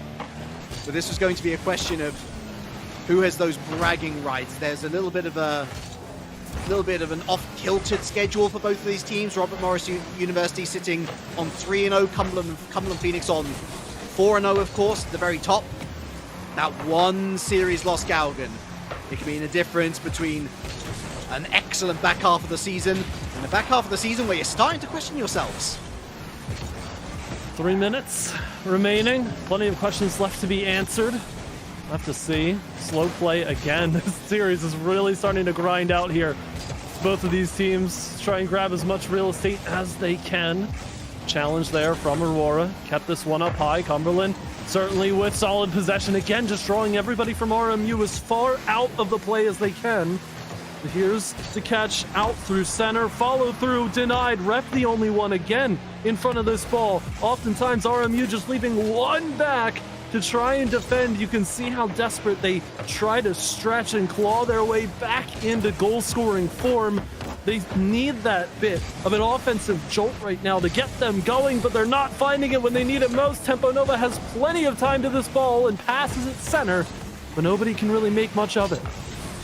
Their defense is outstanding, Galgan. That one mistake they're letting goal number 4 in game number 1, remaining the one blot on the record as we approach 2 minutes to go in game number 3. Robert Morris University knocking on the door. There's plenty at home, though, and they've got everything behind the barricade ready to defend away this threat. It's another backboard hit, but again, that backboard is well marshaled. Another pass up towards Rad Moves, who does a whole lot with just one player. Trying to buy everybody else some space here at the top of the box, but RMU again find themselves locked out. Time continues to tick down here with Cumberland seemingly just barreling closer and closer to a series win. Good block here in the corner from Skyline. Again, the efficiency of one player against the rest. Trying to get as much done as possible to allow the teammates to cycle in to advantageous positions. Rad Moves, takes to the skies, whole lot of boost, uses it quickly off the ceiling to beat one. A bit wide against Aurora, 2-on-2 in the corner. Skyline now over to Aurora, back, and Cumberland find their way out of the zone again with a minute to play. Cumberland gonna try and lock things down yet again. Aurora, it is just keep away at this point. You got the 2-goal lead. Every second that ticks by, another second wasted for RMU. Oh, that's a chance. It doesn't even need to be a chance taken because Magic's initial deflection gets them their third. All it takes, one odd challenge. Rep caught at the near post there. The impending threat of a defender trying to come in for a demolition or some kind of bump makes Rep second guess, and that's all it takes. One quick touch. Like you say, Cumberland Phoenix poised and ready to grab 2 on the trot and get to match point first. The test papers are out and Robert Morris University are left flummoxed. It's like studying for the wrong science. That's a lovely bump play. Oh, I say lovely. Perhaps the wrong adjective. It was disgusting, Galgan. Yeah, remember back to game 1 where we saw Robert Morris with a sizable lead just kind of jumping at the back wall, double committing. They didn't care. They knew Cumberland were just going to hit the post anyway. Well, Cumberland Phoenix given a nice little taste of that same medicine that Robert Morris University tried to administer themselves in game number 1, but it's not the case now. Something has changed. The winds are slightly blowing elsewhere now. And Robert Morris University, everything, ball in their court and all to answer, get some sort of a response going, but it's nothing to show of it. We talked about the clean sheet heading into this game, while Cumberland are about 5 seconds away from securing a solid one here. A beautiful analogy for me to work with there as we head into our break between games 3 and 4, Galgan. Wow. You can have the finest ship in the fleet. When you're flying into gale force winds, guess what? You're not going to make much headway. In fact, there's a real threat that you're going to be in big trouble. If you've got the leakiest ship in the fleet, if it's falling to pieces, but you've got an excellent wind behind you, you might make it to shore. Who knows? And that kind of feels like the situation here. The leaky defense versus the stern and stable vessel. The thing is that when you start to count up the trips, eventually one vessel is going to prove superior. And let's take our minds back to game number 1, where it seemed like every shot was going in for the leaky vessel. In this case, Robert Morris University. Well, they weren't really creating that much outside of it. And it shows now. Their idea book is alarmingly slim. Yeah, it's certainly a situation where, it's not so much about controlling the wind, but it's adapting to how the wind is blowing. And teams, once they realize that all good plays start from the back of their zone and progress further. Yes, there may be instances where Cumberland are stepping out of position and finding themselves in awkward spots, and that's where RMU want to try and take advantage. But right now, they don't have that, misplaced confidence. This is a Cumberland Phoenix roster that has now gotten stronger as the series has gone on, only gotten more confident around the midfield line, and when they've got that level established, well, the defensive zone for Cumberland feels like home if it ever was for them. So Robert Morris University, while the playbook seems to have fizzled out for them on the offensive side, you've got to give credit to Cumberland Phoenix for really trying to essentially exclude their defensive zone from the game entirely and make Robert Morris University forget about scoring in the first place. But yes. My word, that's how you respond. Oh, yes. That's exactly what we wanted to see. The little Jimmy, the little jaggle, the hit on the last defender, Rep putting it away, not bowing to the pressure. That is exactly what RMU needed. And it comes after a great first minute, honestly. They were going punch for punch, Galgan. And now they've got something tangible to work with. So what do they do from here? Nearly grab a second, not to be. Quick counter, but Tempo Nova surely has plenty of time here. Skyline wanted the challenge, but it's not really the most advantageous position to go. Aurora has just steamrolled through everybody, however. No double. It's not really where Magic wants to play the first touch. Second lends itself to Skyline, and Magic picks up a demo anyway to try and thin out the numbers for Aurora to go through 1-on-2. Oh, no. Another jump. Oh, it was all right there for the taking, it felt like, for Cumberland, but it falls short. There was a double commit in there as well. Very nicely saved by the RMU defense, which is, again, starting to buckle. Cumberland Phoenix looking strong, but that's a giveaway. Aurora has to go up. Hundreds are in the bank. Magic, unconvincing save, but he's been able to corral the ball under his spell. Lovely challenge. And no one there to support him. And a demo more out of frustration than anything. They're looking for another one, Skyline. Aurora going for the flick. Finds the woodwork. Finds the net. Tie game. It's a beautiful second touch here from Aurora, under control, but the chaos that was wrought on the goal line resulted in a massive bump there between the two defenders. Robert Morris University, not much else you could do when your teammate is in the way. It's unfortunate, to be sure, but hey, it took a lot for Robert Morris's defense to make that mistake and concede that goal. They've at least got that going for them, but they have to make sure that this Cumberland roster does not roll with an early goal. We've got the Rule 1, and it looks like they're holding it, which is a very bold strategy here as RMU steams the other way. Dare I suggest that's going to benefit RMU as well, because that Cumberland Phoenix has been working well because the rotations are so succinct. Once you remove a player from that rotation, it can leave you quite a bit more exposed. 2v2, a very different game, of course, to 3v3, as I'm sure many of you will be aware. It's all about the individual prowess. It's about choosing the opportune moment to come up and support your strike partner. And I must admit, it's very confusing seeing Skyline in a red car playing for the blue team. It's just another thing that's going to be playing on the minds of Rep and Rad Moves. Thinking a lot about this car choice for Skyline right now. I mean, there's a very simple solution, but we'll let that go. It's not really a Rule 1 anymore because they've jumped around and done several flips, but Tempo Nova and Magic are getting very familiar with each other, so you know what? We'll let them have that moment. For the time being, Aurora and Skyline are having a real fun time trying to get this ball clear. That's a big miss from Aurora. Again, it may not feel like much, but it's 2v2. Every little misstep right now matters so much more. There's so much more space afforded. Rep goes near post. Aurora with a save aside. Skyline tries to get in position, but again, Cumberland find themselves trying to just get the ball clear. Skyline finally does to the midfield line. Good challenge, lends it to Aurora, who tries to play it slow. Cumberland felt like they had the green light, but they slowed down at the yellow.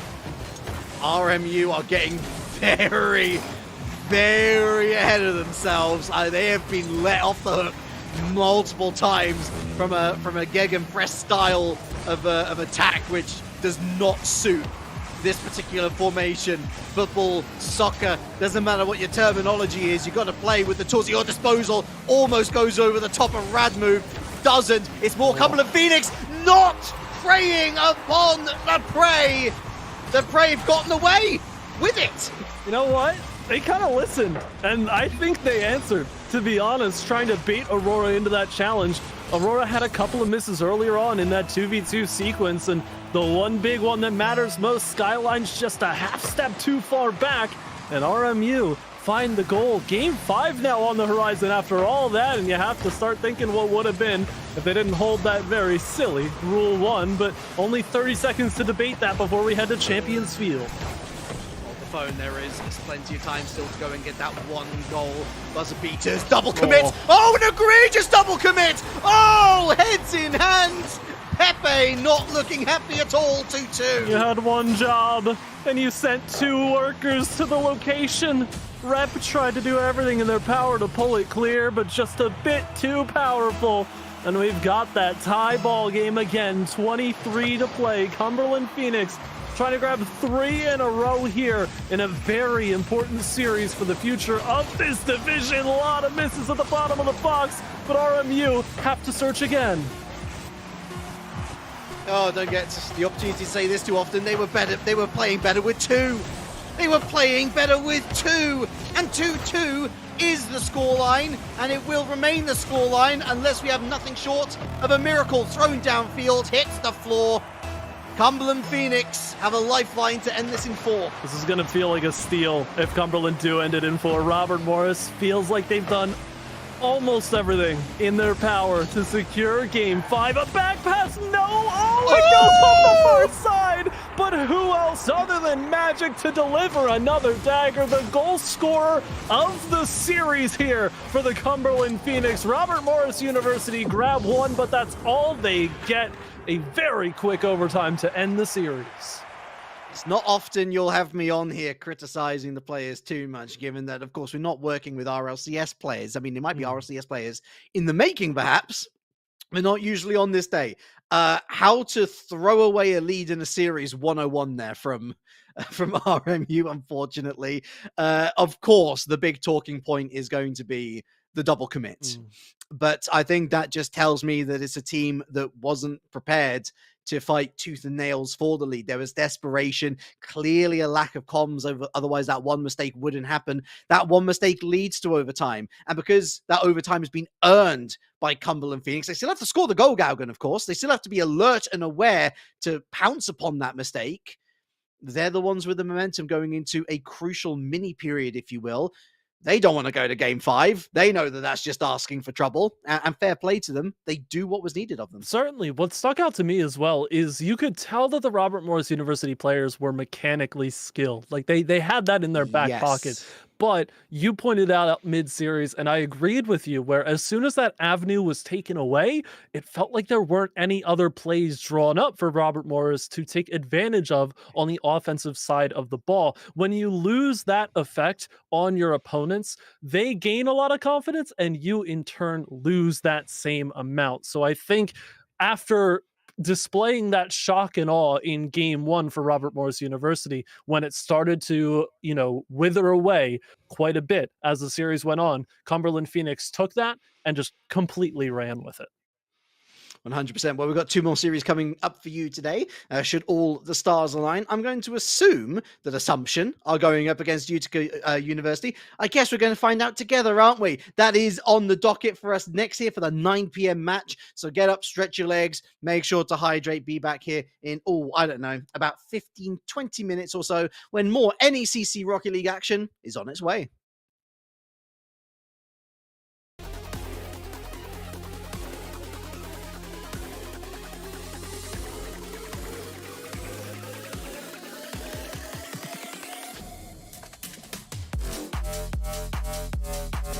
Let's go.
Welcome back, everybody, to NECC Rocket League.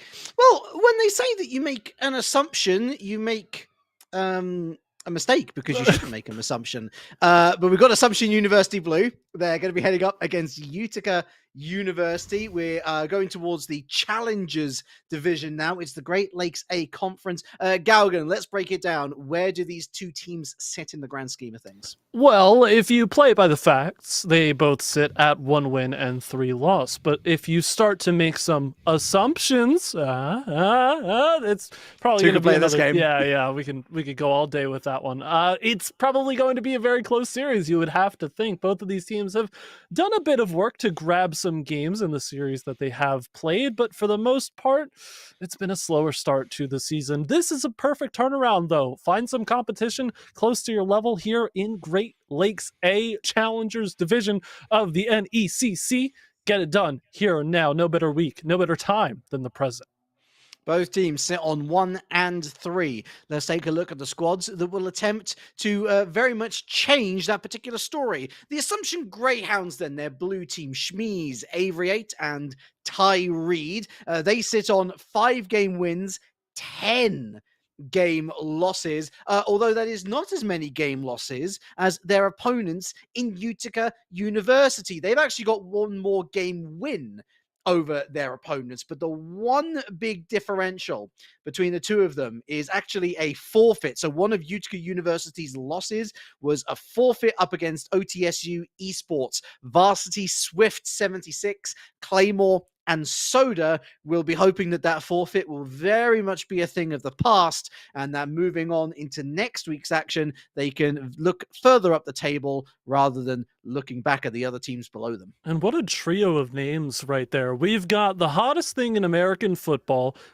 technology used in other games that the eggs of Rocket League have no idea exists whatsoever, and Soda as well. Who doesn't love a little Soda as a treat? I'm already pulling for Utica before we've even started, but I can't make too many assumptions about how this series is going to go. Sorry, I don't know whether or not to move quickly with it or just kind of let it simmer. I think, I'll find that middle ground eventually. It'll probably take me the whole series. Let's just hope we get to game 5, because then I think the only word I'll say over and over again, I hope you're ready for that. You know what, Galgan? If you make another assumption joke, I'm going to Greyhound after you. It's not a moosing. That's what Utica University, of course, are repping. They're in the orange, Assumption over in the blue, as should be the way of things. If they are a blue team, they should be the blue team, but whether they'll be feeling comfortable early doors, that's another matter. But that's a nice shot off straight away. Avery 8 going for the far post. This is a lovely play from Assumption. They've got the goal that they rightly deserve. Ty Reed putting it away, 1-0. It's a mighty strong assumption to make, but hey, they deliver on the promise aforetold. Ty Reed, oh, come on. You hit me with the moosing early on in this game. I did, because it was genuinely good. Okay, you know what? I will concede where I must, but Assumption have gotten the first goal of this series. They look strong to start, but we've seen teams get hot to the trot early on and let it slip as we go. Cough, cough, Robert Morris in the previous series. Utica, they spend no time getting back into the swing of things. Good, the connection from Claymore is so sweet. Excellent pass upfield from Soda. How about that from Claymore? Schmeez was getting back into position. Just the pace of the ball could not hit it the other side of the post, I should say. Is there something to be said about the trajectory? Maybe, maybe not, but the pace of this game doesn't allow for any sort of mistaken rotation. Speaking of, Ty Reed's got a second for free. Yeah, we've got an offensive derby here starting to build up. Assumption grab another lead, and again, everybody from Utica just kind of pushed up towards the sidewall, towards the midfield line. You've got one side of the field very well occupied, the other, suffice to say, it's another goal for Assumption because of that gap that you allow them to take up into the space But Assumption now with Tyrene off the ceiling, trying to get a third going. It's looking very solid for this squad in blue. Very different trajectories for these two teams in the season thus far. Of course, Utica, their last result was the forfeit against OTSU Esports Varsity. For Assumption, they started off the season terribly. 3-0 sweep against the SMU Huskies White. But since the season's gone on, Galgan, they've looked better and better and better. They got their first win against Queens Tricolor. They only lost by 1 goal to Ottawa Garnet. And you can tell here that they've got so much more confidence and fluidity in their offensive play. And Reed standing up tall in this first game, a hat-trick within the first minute and a half. You can really see it. On the other side, Utica, they're not quite responding the way you need them to on defense, and Assumption are taking every advantage available to them here. Couple of misses to be sure, but they still find challenges courtesy of Avery there, the midfield line. Tyree collects another one. Schmies with a quick turn, and Assumption keep the ball alive in the zone. Even if they don't have possession on an outright clamp here, they still are able to get in the space and in the face of Utica for these challenges. Double, though, we'll find a demo. Quick setup, quick goal. Sure enough, Utica convert on a counter. It's so easy to fluff this. It's so easy to mess it up. But I love what Soda does. They put themselves straight center. They're asking Soda, pass it on to me. Pass it on to me. All you got to do is hit my car, and it's going to get to the back of the net. Well played, well managed, 1 goal game, and still the lion's share of it left to run. It's Tyree to collect again. We are in for so much more, it would feel like, until these defenses really start to close things up on their own end. Swift with a carry now, trying to get everybody involved in the picture here. It's an outlet to the sidewall that Avery picks aside. Claymore well-to-do to find a second touch there from the bouncing corner. Swift follows through. No real helping hands for the pass, however.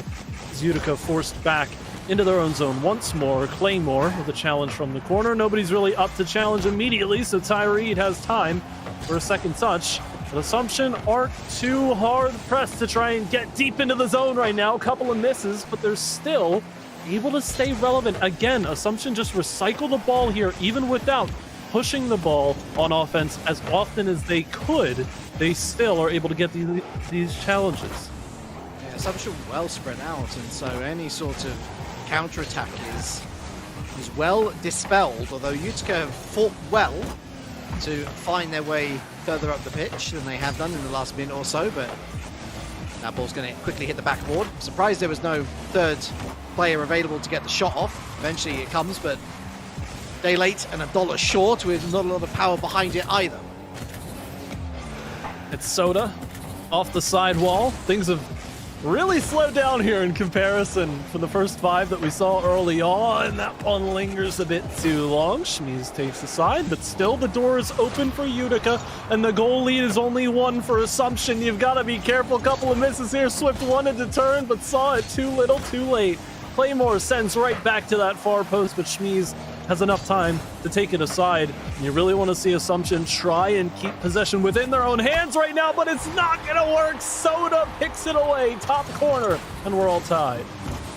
Shake the can and see what you get when you crack it open. That is a deceptively excellent shot from Soda. Didn't need a lot of power, just needed the accuracy to slot into the top right-hand pocket. 3 apiece as we head towards the final minute. And Assumption, I think, will be pretty annoyed with themselves, Galgan, considering how strong they looked defensively. All those goals seem to have dried up. You're starting to see it, though. The lax play, not getting to the ball immediately on offense, it's forgiven because Utica didn't have the quick counters. But you can't bring that same level of slow play to the defensive end and expect Utica not to try and drive a wedge through any of those sequences here like they do right now, forcing all 3 defenders to go. And Soda races to the cleanup, had an easy job of it, just had to show up to the front door and deliver it right through the doorbell. The only person who could have saved that was Tyree. Notice there, Avery 8 had 20 boost. They were tangled up with Tyree, and it all comes off the back of that terrifying moment where, oh, wow, bit of a lag there. But it all comes off that terrifying moment where everybody's going for the ball and nobody quite get it. Not exactly a full role reversal, but Utica University have scored 3 unanswered, and Assumption don't have the answer for it. 30 seconds left to prove me wrong. Gotta get out of their own zone first. It's a tall task for any team in a position like this. But Avery will get the opening carry, has to pick up the 100 boost, tries to go for an early deep. Tyree now out of the corner, that'll center up nicely. Avery grabs it and scores. Quick work on a transition sequence, and we're tied again. All together now, folks. Shut up, Mr. Commentator. Well played. A bit of a side-eye towards the Utica defense there, who really should be dealing with that more proactively. Yes, it's going towards the corner, but the point of it going towards the corner is that there's going to be a follow-up shot, so stop it at the source. Gotta watch out now. Tyree as the point person for Assumption. Woo! But speaking of 1, 2, 3, Utica! It's a show, and they just want to entertain us till the finish. 9 seconds, they grab the lead back, and Assumption has to do it all over again. 9 seconds for goal number 9 of the day. Claymore lays the demolitions and explodes into action. Is that the game winner? One last chance for Assumption. Has to come from the back of their own zone. They play it to roll up the sidewall well. It's a good opening touch from Tyree. That's who you want to start the play, but nice. Swift with a very swift response there at the top of the box. Utica, my goodness, what a whiplash heavy game we just got there. But yeah, a total of 9 goals. Utica, they pull it out. A beautiful comeback from them as well. But I feel like what's going to be so crucial in this series is how quickly the defense responds. Assumption were a bit too happy to just kind of rest on their laurels and wait for Utica to waltz into the offensive zone, pick the ball clean, and move on from there. Utica, I think by the time that game was over, showed that they're not ready to just sit idly by and let this series go. Galgan, we went into the restaurant, we got a table, we were seated, we had the entree. Little bit of a wait before the starter, but boy, did those starters slap. I'm so impressed with Utica's ability to hang in there. Now, there could be a suggestion of Assumption laying off the gas a little bit. They got a 3-1 lead. Is there any reason to, try and go for more? But if you've got that momentum, why wouldn't you go for more? I understand game management when you're maybe 4 or 5 up, but 2 goals is a scary lead in Rocket League. It really, especially with the velocity of when they can be shot in, of course. Yeah, no, it absolutely is. I agree with that so much because a lot of times what these teams will do is the slowdown comes on the defensive side rather than the offensive side. Like you get that large lead and then you start seeing people pre-jump and double commit because they feel that much more confident. And you know what? Good show. But Utica are hungry to make a comeback happen, and if you're going to invite them so freely into the offensive zone, they're going to make something work. It's on you then to make sure your defense is as airtight as possible so that you preserve that large lead rather than letting it get that close down to the finish. Well, will Utica take the advantage? Will they continue to press forward with a second game win to head on to match point? Or will Assumption find their first point of the series? Well, so far, so good for Utica. They themselves don't want to concede early on, much as they did, of course, in game number 1. They still might do, but that shot's a little sharp there from Tyree, who, of course, was a hat-trick hero. A hat-trick hero unrewarded at the end of those 5 minutes. And now you start to see everybody get a bit more involved. Avery's lurking at the top of the box. Tyree, it's a bit of a back pass that Schmies does pick up on well, forces the double out. Avery has a pretty open net to shoot at, and that's one you have to score 10 times out of 10. Avery delivers on the time of asking. It's difficult. I mean, Schmies has done a lot of the heavy lifting there, committing 2 to the challenge. But Avery, the challenge here is not just getting it on target. You know that one player in defense has readjusted pretty sharpishly and is going to be covering the majority of the net. So you've got to shoot for the far post. It's well hit. It's accurate. It's 1-0 Assumption. See if they can grab more as well. Look confident as ever to try and keep this roll of momentum going. Tyree dispossessed. It's went right out to Avery, however, and they weren't quite expecting the rebound to come at them that quickly. Soda off the sidewall, tries to get an outlet pass going. It's a 1-2-3, maybe a bit more of a stretch than Utica may have wanted, but they still get a center out of it.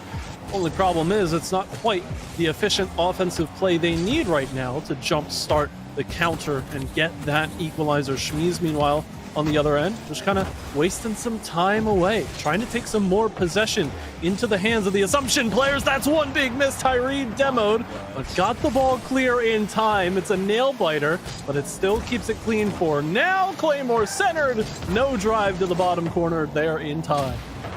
Tyree carrying the world on his shoulders right now. Not just effective up in offense, but 2 crucial saves away from what would have certainly been a Utica equalizer. There he is, right back down the other side of the field with a shot that's well saved. Schmeeds gives it up. Tyree moves in. Slows it down. Going for that far post, maybe does so. Oh, finds the post. Doesn't go in. Blocked the follow-up shot. Assumption still with that slender lead at halftime. Can really start to see the game plan come to fruition, though, as Soda ducks and dives around that one. Assumption are trying to send that tricky first shot on again to throw Utica off defensively and allow that rebound to be scored just as easily, if not more so, than the first shot they took. Soda with a nice block away from the corner. Avery picks it up, though, and sends it right back where it came from. Accurate as ever. Avery in form here in Game 2. Slap the nickname of sharpshooter on this. Boy, that is excellent. Shout out to Tyree at the far post getting a demo so that there was going to be no heroic late saving run from the far side of the goal. Slots it in beautifully. And Utica University, a little bit stumped here at the moment. Not for the want of trying, Gaugan, but no luck. And they're starting to see Assumption come to life here. Play their own game. Bit more control on the offensive side. That's all it really took. They were happy to kind of sit back and let the play come to them. But now that they're creating those chances for themselves, while Utica are really struggling to pick up the rebounds here in a confident manner, they find themselves chasing that first touch out of position for the second. Have to try and take every clear that they get and convert it. An absolute laser of a pass out center that nobody was quite ready for. Soda not the touch quite desired. Avery once more, Claymore to block, but we go back and forth ping-ponging past the midfield line. 80 seconds to play. Utica don't feel much closer now to their first goal than they had been earlier on in this game, and it's certainly not getting much brighter. I wouldn't blame the audience if they weren't keeping an eye on this, but I am, because I'm here to deliver a color point for you all. The boost meters. Assumption is barely below 50. In fact, this is the first moment I've caught in the last 30 seconds or so where they have been below 50. All 3 of them. They are struggling after a long section of this game where their boost manager's been superb. But that should have been put away, Gaugan. That was a great opportunity. 3 players flying at them. Wrong net! Wrong net, Claymore. Oh no! Oh dear. Tyree with the initial touch. Claymore thought that was going far post, but was betrayed and did not want to let it go that way. Sends it outside of the teammate. That's going to be it. Assumption, it feels like, going to take this game. Heroics just a bit too late for Utica to pull off at this moment in time. Listen, I could be wrong, and for all intents and purposes, I kind of want to be for Utica's sake, but they had so much more time to make the comeback in game number 1, and it has not felt like the pieces are in place this time around. And it's the horrible moment where you realize as a team, we just ran out of talent on this one. You got to make your own luck in Rocket League sometimes. If you don't get the rub of the green, you got to have that little je ne sais quoi. But it wasn't so much je ne sais quoi as je suis désolé, teammates. Je suis désolé. I am very sorry. GG's. Let's go again. Assumption with dominance then. Game number 2 to tie up this series 1 apiece. It's a very solid performance. Bouncing off the sidewall some more before maybe eventually finding the ground. It is fantastic, honestly, keeping up with 0 for as long as they do. Will not save away. Clean sheet preserved. An Assumption level the series. Je suis ready for game number 3, because I don't speak much French, Relic, but what I do speak is Rocket League, if it even is a language. We're going to move on quickly from that. 10 shots in total for Assumption, 3 goals. It's a solid conversion, I think, if we're going to go back to that basic stat of how many goals are you converting per the shots that you're taking. 30% there, around the mark that you expect for an average performance for a threes team. Obviously 0 for 4, not quite, but I feel like I'm grasping at straws there. It is a much more solid performance from Assumption on offense. I really like what they brought to the table here, again, because they are the ones creating the plays and trying to dictate their own pace rather than just waiting for Utica to hand them the ball. Totally. I think at the very least you should be hitting 1 per 5 shots. but that is at the very lower end of things, and it's clear that they weren't able to meet those expectations, Utica University. So into game number 3, it effectively becomes a best of 3. We won't be going straight into game number 3. It seems it feels like we're going to have a little bit of a technical pause, which is okay. We want all the teams to be ready. Technical pause has been unpaused. Galgan, another one for you. Let's go. Allons-y. Hey, you know what? I think you just made too brash of an assumption. Sorry, I was waiting for you to finish my assumption there, but we'll work on it. I think we'll get there. Again, game 5, get ready. It's coming. But at the time being, no technical pause to be had.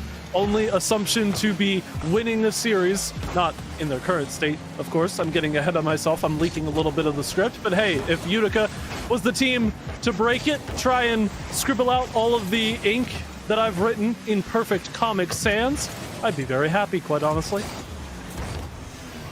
Out of all the things I note down during a broadcast, assumption joke incoming game number 5 will certainly be one of the more unique ones up there.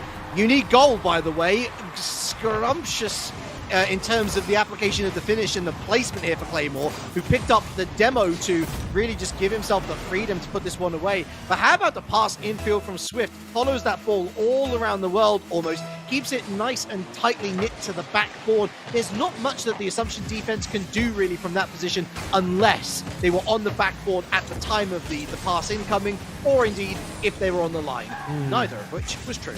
And sticking with the scrumptious verbiage as well for the opportunity. All these food terminologies here. Tyreed serving up a beautiful dish. Down low as well. It started from the ceiling. Shmeez running a diversion line, but Tyreed did it all alone against Soda on the goal line there. My goodness, we're getting a tasty meal here, Relic. Going to be snickering like a rat through the sewers, or should I say ratatouille. Assumption looking for a second, but Tyreed doesn't quite get. I can already hear the groans. It's not even audible, folks, but here's a bump. There's a clearance. Tyreed now setting up for what could be a spectacular 1v1 versus Soda, gone very wide. It continues to go wide. Was maybe hoping for Avery to be a little closer than he actually was. You know what? I like it. Let's get the Tyreed Soda freestyle match going right now. I feel like it'd be fantastic, but both of these teams, again, it's all about how you involve your teammates right now. And for the time being, Utica, they're just trying to get everybody in the picture here to get these quick clears. Assumption, again, this is their comfort zone. Take possession of the ball, try and establish your zone at the midfield line. They're doing a really solid job. Shmeez up to the skies, nearly takes that double anyway, despite Soda's attempt to clear. Tyreed bumped aside. Avery wants in, but Tyreed's going to take it themselves all the way through. Claymore with a block aside. This series is really starting to heat up here. Allons-y, fantastic. We've almost got the trifecta of Doctor Who quotables here. Who's going to go for that Geronimo into the unknown? Who's going to risk and find the reward on the other side of the door? Well, Utica University, they've got 100 boost here through Claymore. They're starting from square one. They don't really get very far. Avery, Tyreed, it's a demo, almost a bump on the way out. Great interplay, but no second goal to show for it. Oh, meanwhile, on the other end, however, Swift trying to make Swift work of the counter that Utica feels like it's their avenue through. But you've got to watch yourself at the midfield line, waiting to strike our Assumption at any little mistake you make, and it just snowballs from there. One miss at the midfield line for Utica. It doesn't feel that connected to the sequence that results in this goal, but it, again, builds up that pressure for Assumption to find an easier time with scoring. Avery's got fantastic focus. That's a narrow shooting window that he's got, and yet still able to thread it through. And that's a potential game breaker here. Assumption have got that lead again with 2 minutes left. Don't get me wrong, a lot of time to play with if you're Utica. Still plenty of time to find that second, but it's also plenty of time for Assumption to find the third. And guess who? You know what? It may be Avery getting back into the picture, but the only thing I'm thinking, Relic, we've seen this 3-1 before. We have. Feels like a similar amount of time. I don't want to go making assumptions. But we could. I tell you what, yeah. you've got gumption to make the amount of jokes that you're doing right now. Someone's got to go for it. If it's not going to be me, it's going to be someone else, so I might as well. You know, I think that Utica can make this comeback. They've shown a bit more poise than they did in the previous game, and Soda with a double demo. Well, hey, that's one way to get it going. Claymore with the angle, and all the Utica fans are on their feet. Come on. It's a double demo. Fantastic power play, first and foremost. It is all Soda who shakes and stirs, but Claymore, what a finish. Was it intentional? We'll give him the benefit of the doubt. 90 seconds, 1 goal game-o. 100%. No mistakes being made, just pure skill. Where is anybody hitting this ball? It goes to the top corner just wide, and Avery gets demoed for their efforts. Here goes Claymore again, center pass. There's a reception for Swift. Goes to the far side, but did not get the right pace. Tyree blocks away. Claymore has to get up for a touch here, and there's still time on the clock to get it done, but one of the more free chances you feel like Utica would have had to tie this game up has gone by the wayside with 60 to play, and that shot goes wide. Thanking their lucky stars here are Utica. It's a pitch play, quickly shut down. Swift, no boost, hopes and a dream, does what they can to bring it upfield. Avery, chased, majestic in the layoff, although Claymore nips in. Top of the box, loses it, ran out of boost, wrong timing for him. Another center pass here, 30 seconds. Utica, everything to play for here, and Swift nearly did it against 2 defenders at the near corner. Soda has to peel off. That's a big pinch. It's not on target, but it'll open up a lot of space. Big miss from Tyree. That's one out of the picture, but a back boost stolen means less resources in the tank for Utica to counter with, and it's not going to mean anything at all. Assumption, hold on and grab some security for a near impossible comeback. Avery, MVP. Again, lines up for that challenge with so much confidence. It's picture perfect. And it just settles Assumption down. No barnstormer finish here. But we still could be on for that sort of scenario come maybe game number 5. For now, we head to game number 4. Assumption, presumably on match point. Presumably. I think factually. You know what? I thought about leaning really heavily into the Assumption thing, but yes, they are factually, literally, physically, all real adjectives. They are on match point. We're moving on from that. Yeah. I think that in this particular series, that's how all great points start, isn't it? With I think.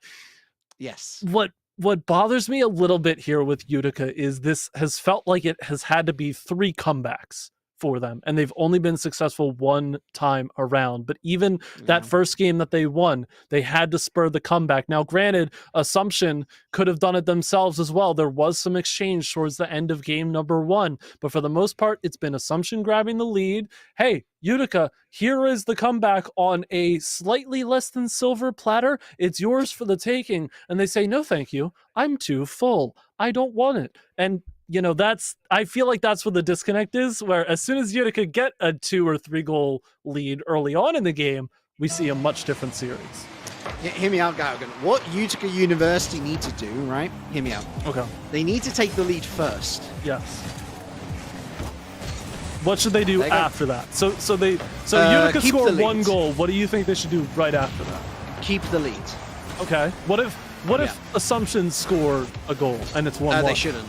They shouldn't. Okay, that's perfect. I would expect nothing less from the gigantic brain from yourself, Relic. I mean, I'm thinking the same way. I was a little bit behind, honestly, because I'm doing a little bit of catch up. But again, it's just hit ball, score goal, win game. Oh. Soda nearly did just that. Gotta watch this counter. Tyree didn't quite have the pace on it, but Assumption, they're still lurking that midfield presence again. You can see him circling around, trying to get every single challenge. That's 1 clear. 3-on-1. Somebody get the goal, please. Soda taps it wide. That could be all she wrote. The audacity of Soda, by the way, to whip out the cherry pie. It sure is a car decal. It sure is the car decal. Right. Let's hope that it serves them well. I mean, certainly, no goal conceded in the first minute. In fact, Utica University have probably had the best opportunity of the lot so far. but keeping that clean sheet really will be the foundation going forward. I jest about saying lead and then don't lose a lead, but really, we've not seen Utica University take the game by the horns straight from the off. Oh, exactly. We spent 3 minutes joking about, an actually analytical point of just saying Utica have not been in the power play position in this series. Yeah. And it feels like we're in for a different game when they do get there, but they have not set themselves up for that sort of play. There have been counterattacks, sure, but it's always been Assumption to set the pace somehow. The post denies that, thankfully, for Utica, but it's all on them right now to get the offense going. Assumption have been the ones to dictate the pace of the midfield line for a majority of this series. I saw that ball going in from one angle, and why wouldn't I? It's Avery. He just doesn't miss. And then the next angle, it's not gone in.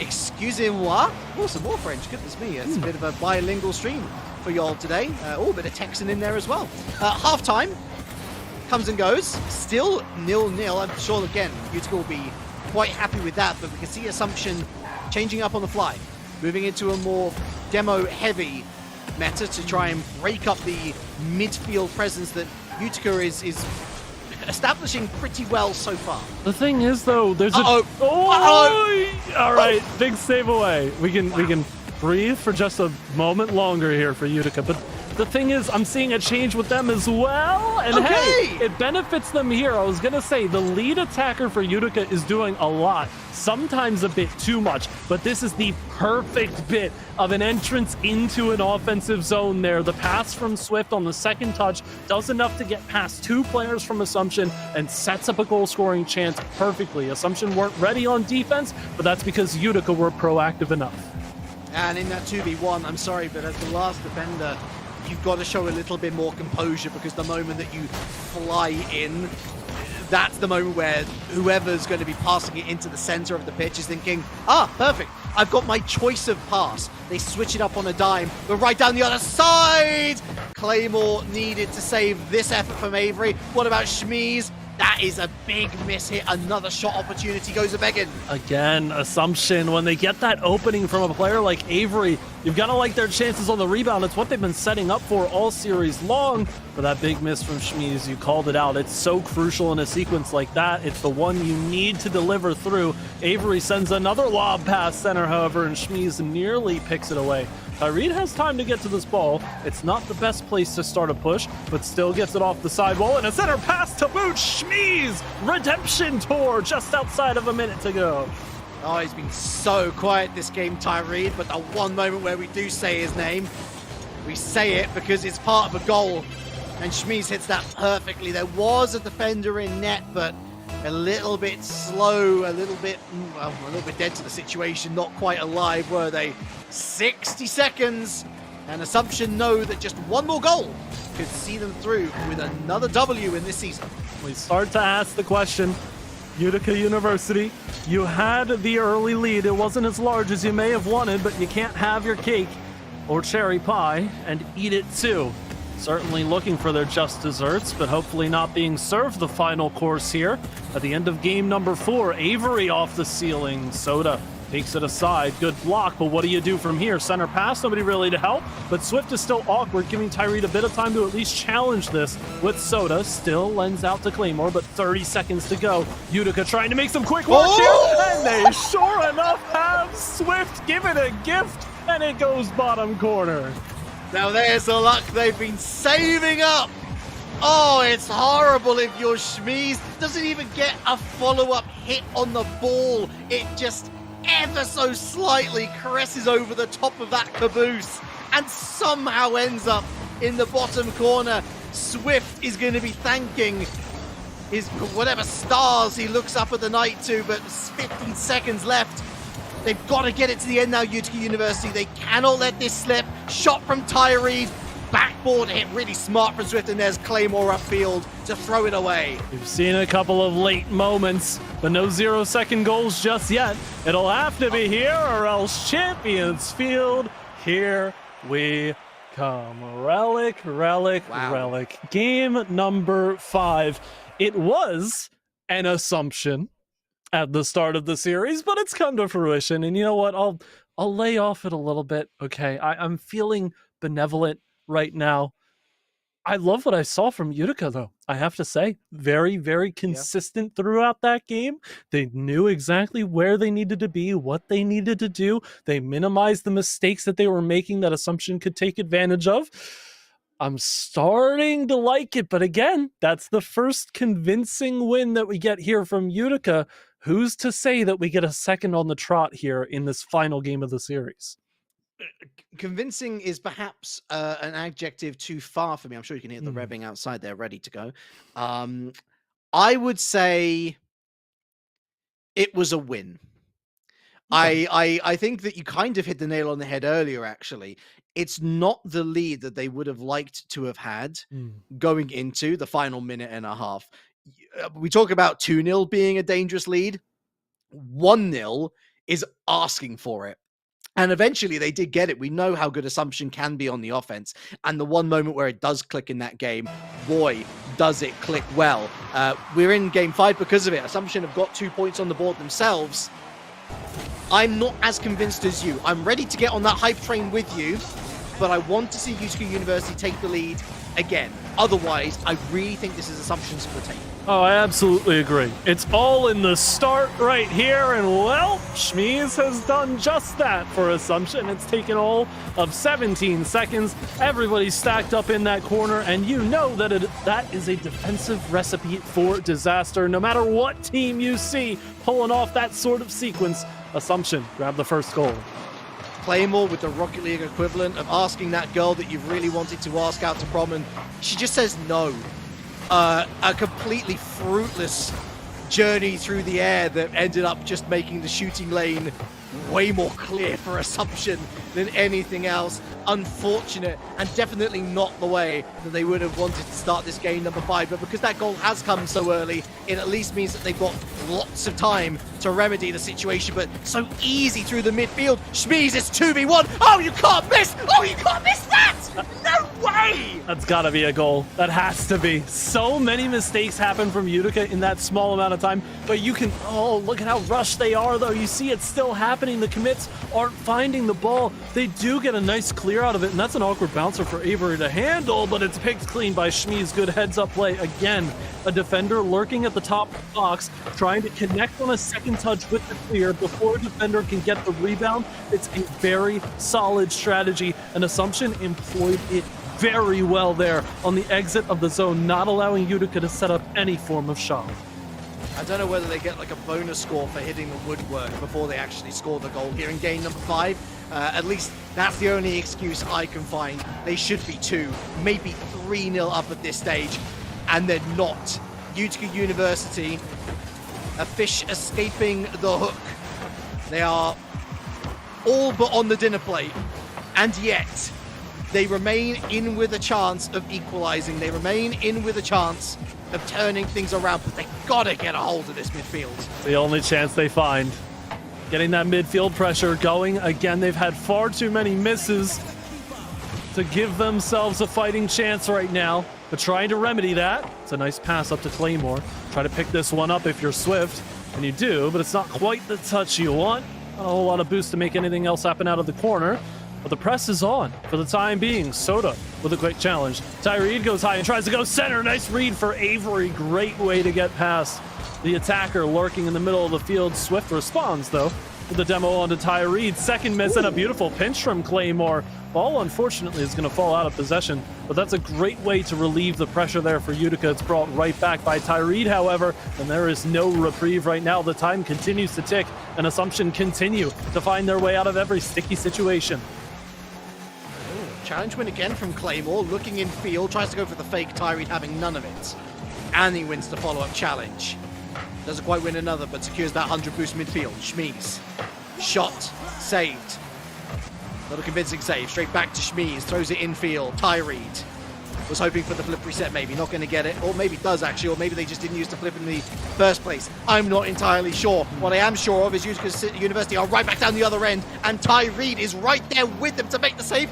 And the clearance at that. The escapism from the Assumption defense is in full force right now for game number 5. They've got every single clear they need in their back pocket, and they're saving it up like magicians, pulling rabbits out of a hat. They can seemingly do no wrong when exiting the zone. The Utica are making them work for it. All it takes is that one efficient shot, but Swift doubled for that. Claymore has to get back. Now everybody's clamoring as they try to pick up more boost. Claymore has the 100, wants this challenge against Avery, and gets it. Somehow they've converted it back, but thanking their lucky stars that double commit didn't result in Assumption's second goal. Assumption aren't exactly turtling up, but they are definitely forced into the defense more than they would like here. Claymore. Speculative ball into the midfield. But what a bump! Tickles the woodwork! And again! No! That might be it! They can't keep getting away with it, and yet they do. Scot-free until now, maybe. Claymore denied by Schmies. Follow through by Swift. It's too late. Claymore has to back pass. It's only 30 seconds. Boost in the tanks. What else do they have left in the reserves? Oh, Soda's missed it. Big save from Swift. Again, it's not really out of danger, not really out of their territory. Claymore forced to put up another save. Avery, Tyree, just keeping it out of orange hands at this point is going to be servicing them nicely. 10 seconds, not even that for Utica University to get right down the other side of the pitch and score. But they're locked in their own half. Their arms are shackled. Here's the lift. Here's the escape plan. Avery cuts it out. Full press. Full denial. Assumption wins 3-2.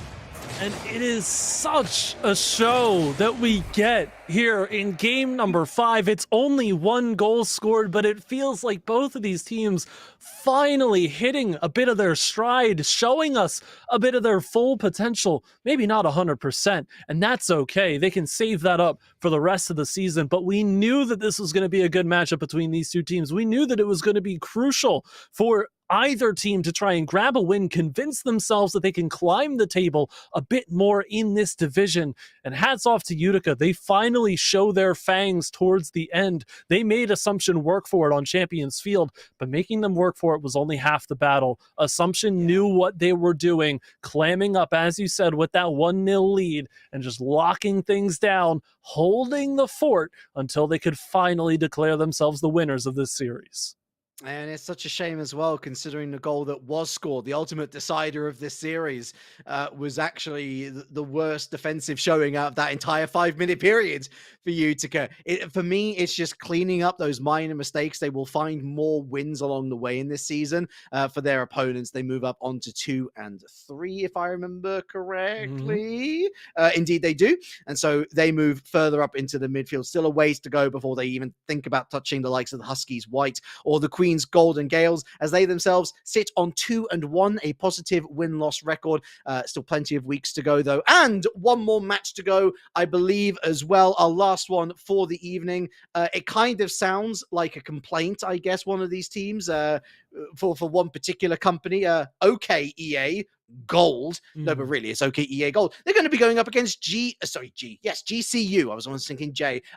We hope that you will join whoever is on the other side of this to watch that. From myself, Relic, and from Gaugan, though, it's a warm goodbye.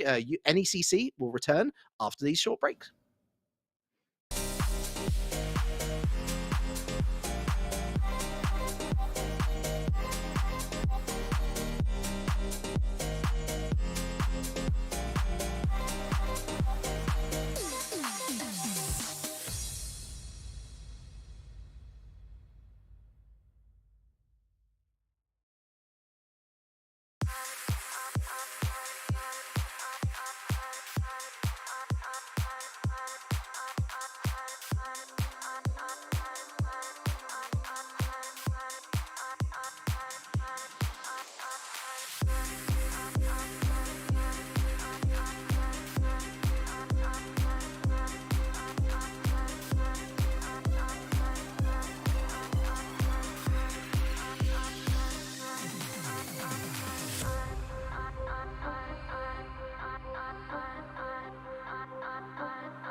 Welcome in, everyone. It's match number 5 of the Rocket League NECC Friday Night Lights. I'm El Monkey Man. I'm back. You couldn't keep me away. I saw you at the beginning of this broadcast, but I brought a brand new friend.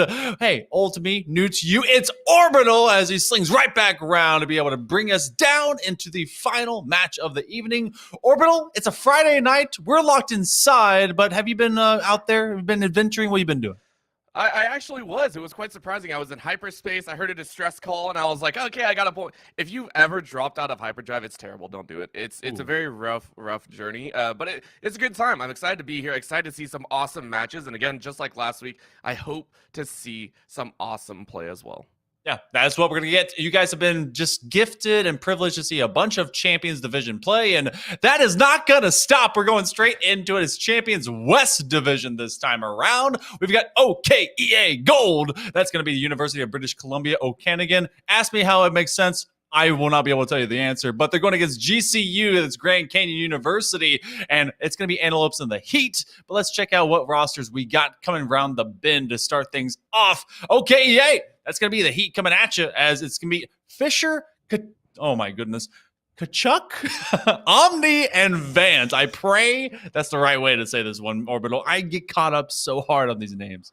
Of course, and taking a look at the other side, we are going to take a look at GCU. It's going to be Froppy, Nando, and Latamas. And I will say I had the pleasure of a little bit of information on Tuesday, and I will say this, at least I think so. And if it's not, then you and I will both either get reamed in the comments or one or the other. I believe it's Okanagan. Coming out here. I think it's Okanagan, but they are an amazing school. I got to watch them Wednesday with the League of Legends squad, so I expect tonight to be no different between these two teams. Okanagan. Okay, hey, little tap on the noggin. That'll be something easy to remember. Okanagan sounds like, you know, someone that plays hockey up in like Minnesota. I was about to say that was one that we pulled out. I was like, we'll see what happens. Look, I have just enough beard to be able. Okanagan, but we're gonna be going into this one, OKEA and GCU, and we're gonna see if we can get into a long best of 5, maybe. Otherwise, we'll swing one way or the other, but it will be the Antelopes that are trying to strike first. They are knocking at the door of Okanagan, and Omni will be set to try and get them a clear.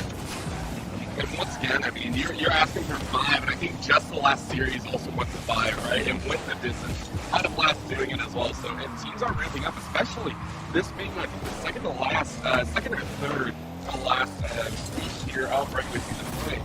It's going to be crazy. Lattimos making the most of just kind of both defenders splitting out a bit too far, and Fisher too late to it as they come from the top rope, slam one home, and that is a quick strike by Grand Canyon University. We're going to see a lot of that domination from the backboard. Both these teams have the opportunities to be able to do it. And it's about who calms things down and turning some of that midfield play into opportunities. That was a great flip reset and then a double demo, and that'll make everyone balance out. Big questions as well. Because again, what you see at the start and already on the aggressive once again, not sure exactly how this is going to play out. How far do you want to go? How quickly do you want to try and pace yourself? I mean, it's going to keep me underwater here and keep me in suspense. You know, if you're caught up in that world, it's a little bit crazy on the defensive side. So we'll see what they can do here. Trying to set themselves up for an attacking side, but for right now, just now getting that ball back quickly. Good control. Second setup. That one's going to drop down. Nice waterfall, but Froppy stays a step behind and yet continues to pause it just inside the stripes. They bring up the second man in, so they're looking for that challenge as it continues to float a little bit slower. And Okanagan, rather. They're having me tap my noggin trying to remember how to say their name, but it's because they are constantly just getting battered down. Grand Canyon University is just battering down at the door. Fisher finally finds one big boomer ball. Look how they're just bullying him in that chase.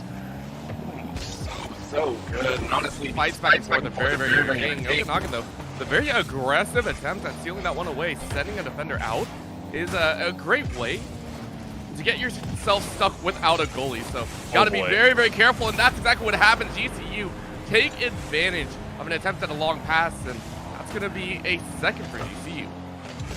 Lattimos They were looking for just something to the sidewall, stick it to the hexagons, and see if they could at least maintain ball control. But as they bleed out players on their defensive rotation, it's going to be Grand Canyon University that bears down at them. Fisher, they've had a couple of good looks. They should be able to outpace the defenders, and they go for a tight tap and cannot squeeze it between two. And they actually had a free look to start things off, and they just had to carry it a bit too high. I mean, that's scary, right? That was a great attempt there, but the ball dropping dead and not being able to follow up feels very, very bad. So right now, Okanagan trying to look for an open shot here, but Latimos was ready on the edge. Very, very well done to carry that one over. A little bit of a roll and a bounce. Quick pinch on the ground, not going to be able to be on course. Instead, picked up by Okanagan, but again, a little bit of a kick. Going to be a dive by both sides. Neither collects, so Nando is going to try their best. Get a little bit cheeky with it. Going to try and set themselves up for success, but right now in the midfield, with 2 minutes left to play, right now GCU looking like the leaders. Short-lived offenses right now for Okanagan. Not been able to be upfield in the GCU half for very long. Now, I like that combination. They commit all numbers, just be able to clear some airspace. That's going to be a nice boost recovered by Latimos, and very trusting in their teammates. And what, again, was a brief existence on the orange half. Okanagan have to fight tooth and nail to be able to find, again, 100 seconds remaining. Soft aerial control, nice dribble, and they do bait the defender out. They just can't get that one on target. At least it doesn't become a third. Would you say it's actually fighting by tire and hood? Would that work? By bumper and by axle. There you go. I was wondering about that. I'm curious about which one it would be. I mean, they're duking it out. At this point, you can pretty much see the cars are being demoed and crunched together. They are fighting for every piece and scrap. And GCU, honestly, the longer they wind down the time, the better. And right now, as you said, this is the top level. And game ones are always a little bit of a testing the limits. And GCU, of course, starting off with a strong 2-0. It's going to be great. However, games 2 and 3 are really where I'm going to sit down and be like, this is where we see the true teams come out. Yeah, game number 1 is always a kind of a weird variable, unaccounted for, who's ready first. But game number 2, everyone's had game speed, series speed to work themselves up into, and really becomes a more definitive measure of the series. Latimos looking for options. They maintain their flip from ceiling on down. And Omni is just trying to find Fisher in traffic. They have to call up their third in Vans, and that becomes a free net for all of a moment. They actually play for the fake out. Fisher gets a save, and the third is cooking for GCU, but the escape line is found by Okanagan. Very, very well done. However, that will not stop the inevitable here. With only 10 seconds left, you don't really have too many options. GCU just going to play keep away, right? They're going to sit themselves in a very nice spot. For the Heat, not starting off as strong as I think they would have liked, but hey, plenty of opportunity and plenty of games to play.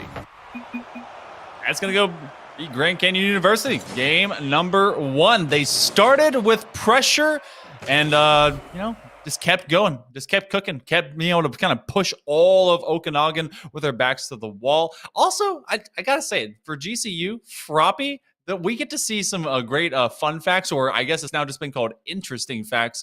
All they put on theirs was barbecue sauce. They didn't say anything of what that meant. They just put barbecue sauce. Now, I mean, how do we analyze that? Do you think that they are an actual barbecue fan, or do they just like the sauce? Well, there's also a few options. Maybe they play a lot of darts on their free time. Maybe they're a Ted Lasso fan. Maybe they like soccer. I don't know. There's a lot of options, or you're just you like to win as much as possible, and the wins always come better with sauce on top. I don't know. Taking a look here, though, it is going to be that game 1 is very, very quick. And with the teams already set for the next, it starts off with a quick demo. GCU getting aggressive right off the rip. Let's see if they can continue doing what they did for an entire game against Okanagan, and already requiring Omni to have their name called, step up to the plate and make a big defensive stop early. First half minute of play, you really want to see Okanagan be able to press out from their back half. They have to establish not just a single iterance and a single sprint of offensive, but we need to find them presenting that in earnest. We got to find these secondary and tertiary numbers. Big save, but Latimos is going to be fortunate enough to find the follow-up. Very, very well done. Great read there. And again, great team play as well. Okanagan kind of set off on the sides, bamboozled, if you will. And that's something that you can't let happen too often, but that's what happens with these high-tier plays. These team-coordinated plays come very, very quickly. Sometimes you just have to challenge in that neutral 50 space. If you've put it up in the first place, then just follow. See if the defender got a good clear or not, and, you know, math will math, and that one just becomes easy arithmetic. Now following up, Okanagan looking to have a longer stay in the Grand Canyon back half, but it's been Latimus has been able to find the most amount of real estate back here. Big demo as Fisher will be turned into ash, dust, and maybe a slight memory, but that's good all for Nando. Nando, doesn't matter if their finger is all stitched up. It's good to go, and they get 2. And honestly, that was a bit cheeky, right? That was actually Okanagan looking to actually get that demo and try and create a bit of space, but GCU were able to follow through, and that opportunity turned into an advantage. Well done, GCU, already sitting at 2, just like in game number 1. Now this is feeling like GCU have just come to play a little bit faster than Okanagan. They have not been able to find any interconnections. I've not seen a lot of passing plays that wasn't just them dishing it out to their own back corners, looking for some kind of cycle, and it's not been without a Grand Canyon University player challenging straight up in the sky over their own back half. Now, for the first time in a while, we actually get to see a shot. Froppy with a big dig, and so they're going to be able to get that save, but GCU now is being tested. And I mean, that's only one test, though, to really put the same kind of pressure onto GCU like Okanagan were having. I mean, we got to see 3 or 4 attacks out of Okanagan, right? We got to see them hammering that goal, or at least the goalpost, as hard as possible. Instead, we're getting attempts at passes, attempts at setups, and GCU are kind of picking up the scraps at the end, saying we don't really have to work as hard as you might assume. We just got to play our own style, wait for the opportunity. Looking at a couple taps, though, right now, that opportunity is not really abounded. That's going to be a miss there by Nando to set the ball back up. Yeah, and you're exactly right. They've not been able to really find each other in more methodical paces as well as passes, and they did hand off one and had to go past the second man. Hey, by the way, Omni, that's the guy. He goes flying by. A bit of bullying. This ball is going to creep nearby. Third man just slightly late to the attempt, but GCU, they stick a person around. A player often is always lurking nearby from the initial attack. And as it kind of squirts over into what could be seen as the passive safety perimeter, they continue to just elaborate the play, and we go to 2 minutes, still up 2-0. I think this is GCU's sweet spot, right? They're okay sitting at this 2-0. Most teams would be hunting for those larger opportunities, push to 3, push to 4. But GCU play, like, this is all they really need. Take a look at this. Playing off the edges, making sure that they kind of waste as much time as possible, not making it easy for the returns. These long-range shots they feel like they're just kind of stalling out for time. So sitting in this 2-0 zone, Okanagan have to realize they're already in a pinch. And take a look at that, another opportunity high and above. Just, I mean, so many mid-range shots, a lot less team-coordinated plays here. Yeah, Omni was looking like they were given the role of permanent defender. They were just staying in goal for a bit too long, and that's not what you want to see, when, especially when Vans is out there chasing people down. It was a free ball at midfield, and right now that's kind of definitive as where Okanagan has not been able to progress. Now, a big clear by Fisher. You have both Vans and Omni underneath it, and they are being ruined from behind. Great retaliatory type rotations by Grand Canyon. That's one of the better shots, and just didn't have enough pace. I mean, that's what we want to see out of Okanagan, right? GCU are playing this defensive game perfectly. The rotations, the ability to get each other out of dangerous situations, and ensuring those full boosts in the center are being rotated between their teammates. There has been no accurate shots on goal with no defenders in GCU, right? Okanagan have always shot on defended goal. They have never really been testing those scenarios. Take a look at this one. That's going to be a carry, but another block, right? GCU are constantly playing this game to perfection. Okanagan need to start getting a little bit fancy with it if they want a chance at making this third game work, because game 2, I'm unfortunately going to say, I think is done. 21 seconds, you got to average a goal every 7. That's fast math. Even a caster can do it, but I don't think that GCU has to worry about Okanagan doing it here in this current second game. They've been able to bury them non-stop with a plethora of goals, and really hasn't been just an absolute, like, waylay. Oh, unfortunate. as that one will bounce up, and they can't even buy a goal at this point. To the crossbar, a save for Fisher, and that's going to have to be some level of consolation. Game number 2 will go to GCU, and they're going to be one off from taking this series, looking for a fat sweep to try and end the Friday night. Grand Canyon University looking like they're going to try and win this fight. And I think that's more impressive than anything else, considering that these are some of the highest levels. As we said, this is Champions Division. This is these are players that are at the top of the game, and they know what they need to do, right? They know what they have to do. They know how to play the game. So at this point, it really is GCU kind of setting themselves apart from the top dogs themselves. I have no doubt that Okanagan are also sitting at a pretty nice win record, but GCU are just saying, yeah, we're strong contenders here. You aren't even a challenge for us. And they're steady with it. One of the things that I love seeing are teams that are extremely steady, even though they're versatile. They don't have to change if things are already set. And GCU, I think, have the perfect game plan here against Okanagan. Yeah, I mean, you were mentioning before, GCU is currently 2-0. They have a couple of rescheduled matches, and so in week 5, that's not exactly like the greatest record to post up, but it's currently undefeated. They had a forfeit win, which really doesn't speak to much. So the only measure that we have for them is a 3-0 over Sac State. And you're concerned. You're like, okay, what is this team actually made of? And apparently great stuff, because they're right now holding Okanagan down. They've been unable to develop offensively, and you got to think that has got to be the test that we see coming into game number 3. Is it going to be a sweep, or is this when we finally see Okanagan put their heads together and, well, come up with an idea that works? I hate saying it, but the only way is you're going to have to get pretty jiggy with it. You got to go aggressive. You got to go fancy with it, and you got to kind of all or nothing on the attack or defense, right? That's your one option. At this point, I don't think the defense is going to win any because you can't move up, as we said. So going on these 1v1s, going on these attempts and just going for a break ball, I think those are your only options. Yes, that's going to put your goal at risk, but you got to break through GCU's stalwart defensive side. They have been able to out-mech you. They've been able to out-rotate you. They've been able to take away your boost. Flip reset. That one, nice save. Trying to complete it, but they will not. The third man in Froppy will crash the gate. That's what GCU needed to get this lead again.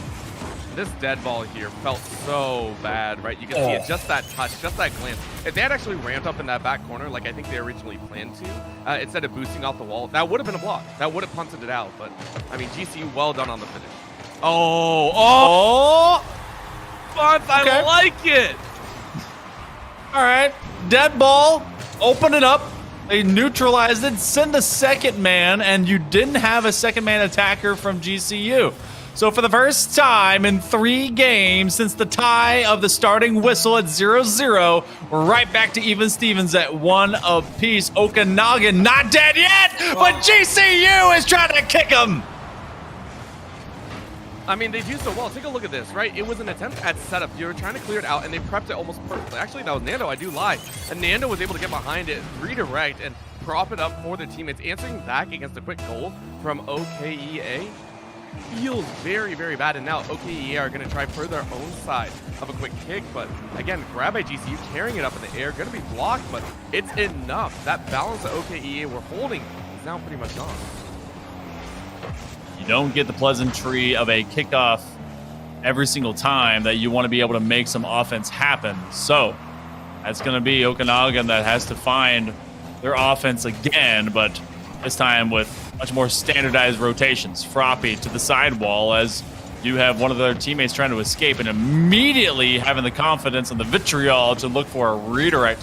No back pass necessary as Nando step up over the midfield line. Latimos with a great challenge, and this will actually fall into contested waters. Fisher, though, will be there, and all of a sudden they're upfield. I want to see this turn into a longer presence, but look how quickly Froppy's able to send it off. It's all about that. Is it a constant attack or is it not? And honestly, I would still call this a constant attack, right? A quick punt out redirected. OKEA do still have fighting ground. The problem is when Latimos gets their hands on it, looking for a bounce back. That's going to be a demo in front, but not able to convert means that Froppy is going to try and get this ball back under control. These demos coming out of GCU are starting to become a problem once again here as Fisher goes on the aggressive as well. Love the physicality coming out here. Nando going to try and clear it above headboard. It will be done here. GCU fighting back for a chance. Good block by Vince. Endo and Froppy seem to be kind of more variable in their overall push-up. You have Latimos that looks to maintain full control off the top 90 face, and that's just going to be unfortunate physics-wise for OKEA. Okanagan wanting to find themselves a tie, and that is just the lineman play. You light someone up so that your own teammate can do the same thing to the back of the net. Bam. And even Nando wasn't ready for it. I hope you saw that. Nando was not ready for that demo to come through. At most, it was going to be a bump, and then the demo came through. Like, oh wait, no, I can bump this in. We're good. We're good. I love it so much. GCU coming out with some exceptional plays here. Okanagan, again, these single target plays are what might win them this game. But a great defense here from GCU is going to give it right back to them. Looking from the top rope, Nando there, maybe just a step too soon, rotated in instead of out to try and strike that ball. And this is becoming a foot race, a soft bounce though, as that one does not connect. Omni creating chaos, and Vans cuts in instead of out, and yet still at least pressing the matter to the back wall. 100 seconds remaining in what could be the entirety of this series, as Grand Canyon University has done a lot of the work. They just need to put their name on the paper and get the good grade. Honestly, this last minute or so has actually looked pretty good from Okanagan. They were on the aggressive multiple times, but I mean, they just weren't able to score. And honestly, at this point, GCU just feeling a little bit better. Now to the wall, Omni gonna try and set themselves up. But again, these passes have been looking good. No one else is really there. Dead ball in the center. Little bit of a boop, looking for a tap off the top, but can't convert. Teammate tries to get in on it as well. But with that, the goal line is clear. A miss by Nando, though. That would have been a goal. Now rolled to the edge now as Okanagan are ready to go back on the attack. Trying to play some waterfall volleyball as they tossed it right back towards their opponent's net. Top shelf, maybe in. Nando has been just running out of boost every time they want to find a clip. Froppy, they can't complete it, and neither can a tertiary GCU teammate. So Latimos will take midfield boost, call up their own. That's Fisher with the read. That's a free net. It's a foot race. They can't get it past the defenders. They rotate through, and yet top shelf, and in goes Vans. And we're one away. That's one of the best plays we've seen from Okanagan. I mean, that's how you follow up, right? That's on paper how you follow up behind your teammate, and it was so well done with enough time to try and tie it up. Okanagan, they see light at the end of the tunnel here. GCU are hoping to close it down, though. And I mean, as long as they keep it up in the air for 30 seconds, you're good. Golden Omni gonna try and dance against, but that's a shot in the corner, not gonna land. Is that light hope or heaven, though? Are you gonna be dead at the end of this, or are you gonna be living life? Omni underneath it. That's a free net, looking to steal it, and they actually save it. Tick-tock goes the clock. Maybe they're just playing it up with 10 seconds to go. That one could have been the insurance goal they needed. Could be punishable the other direction. GCU, they're trolling me. Latimos trying to knock away Vans. It's an air ball, 0-second time. Looking for the grass. They turn everyone into ashes, and then they secure the win. GCU playing with my heartstrings and my voice, and they take a 3-0 sweep at the end of it. It was well done. Well done all the way through, and honestly, at the start, it was a quick gun, 2.6 seconds up to 60, and then it was just gone, right? There was not a chance in the world, it felt like, for Okanagan to come back. And again, it was just all-around great play from GCU. Both these teams, you could tell Okanagan, they had their own game plan, they had their own read, but constantly being denied over and over again breeds frustration and breeds anxiety. Yeah, that's a team also proving that, hey, maybe they haven't been able to play all their games as of yet, but they're highly competitive, and I guess at this current point worthy of being undefeated. And they're going to have some other scheduled games to really establish themselves in full Week 5 contention, if that is true. But otherwise, that is the little dish on the table to be able to end out our 5-course meal here for Friday nights with NECC Orbital. Thank you so much for being the pro emergency fill-in caster that you are and hanging out with me for the last match, man. Listen, I ain't got no life. I'm good. I'm just headed right back to orbit, and I'm set for whenever, just let me drop out and drop back in and all that fun stuff. Of course. And thank you guys so much for being hey, look, if you can be able to come in, just dive in like that Red Bull skydiver and then just kind of launch straight back to the space station, just do it over and over. That's a fun life to live in a weird way, you know? It's a bad idea to say I'm afraid of heights right now, isn't it? Probably, but we aren't afraid of having you guys come back to us for week number 6 of NECC. And of course, make sure to give a little bit of love over to Zolex the Mage as well as Polaroid, who are your producer as well as observer going into today's matches. Come back Monday. I hear Valorant is played on Mondays, and I kind of like that game. So make sure to check out more NECC action. But for tonight, I'm Hail Monkey Man. That is Orbital. You have been fantastic. We'll see you next time.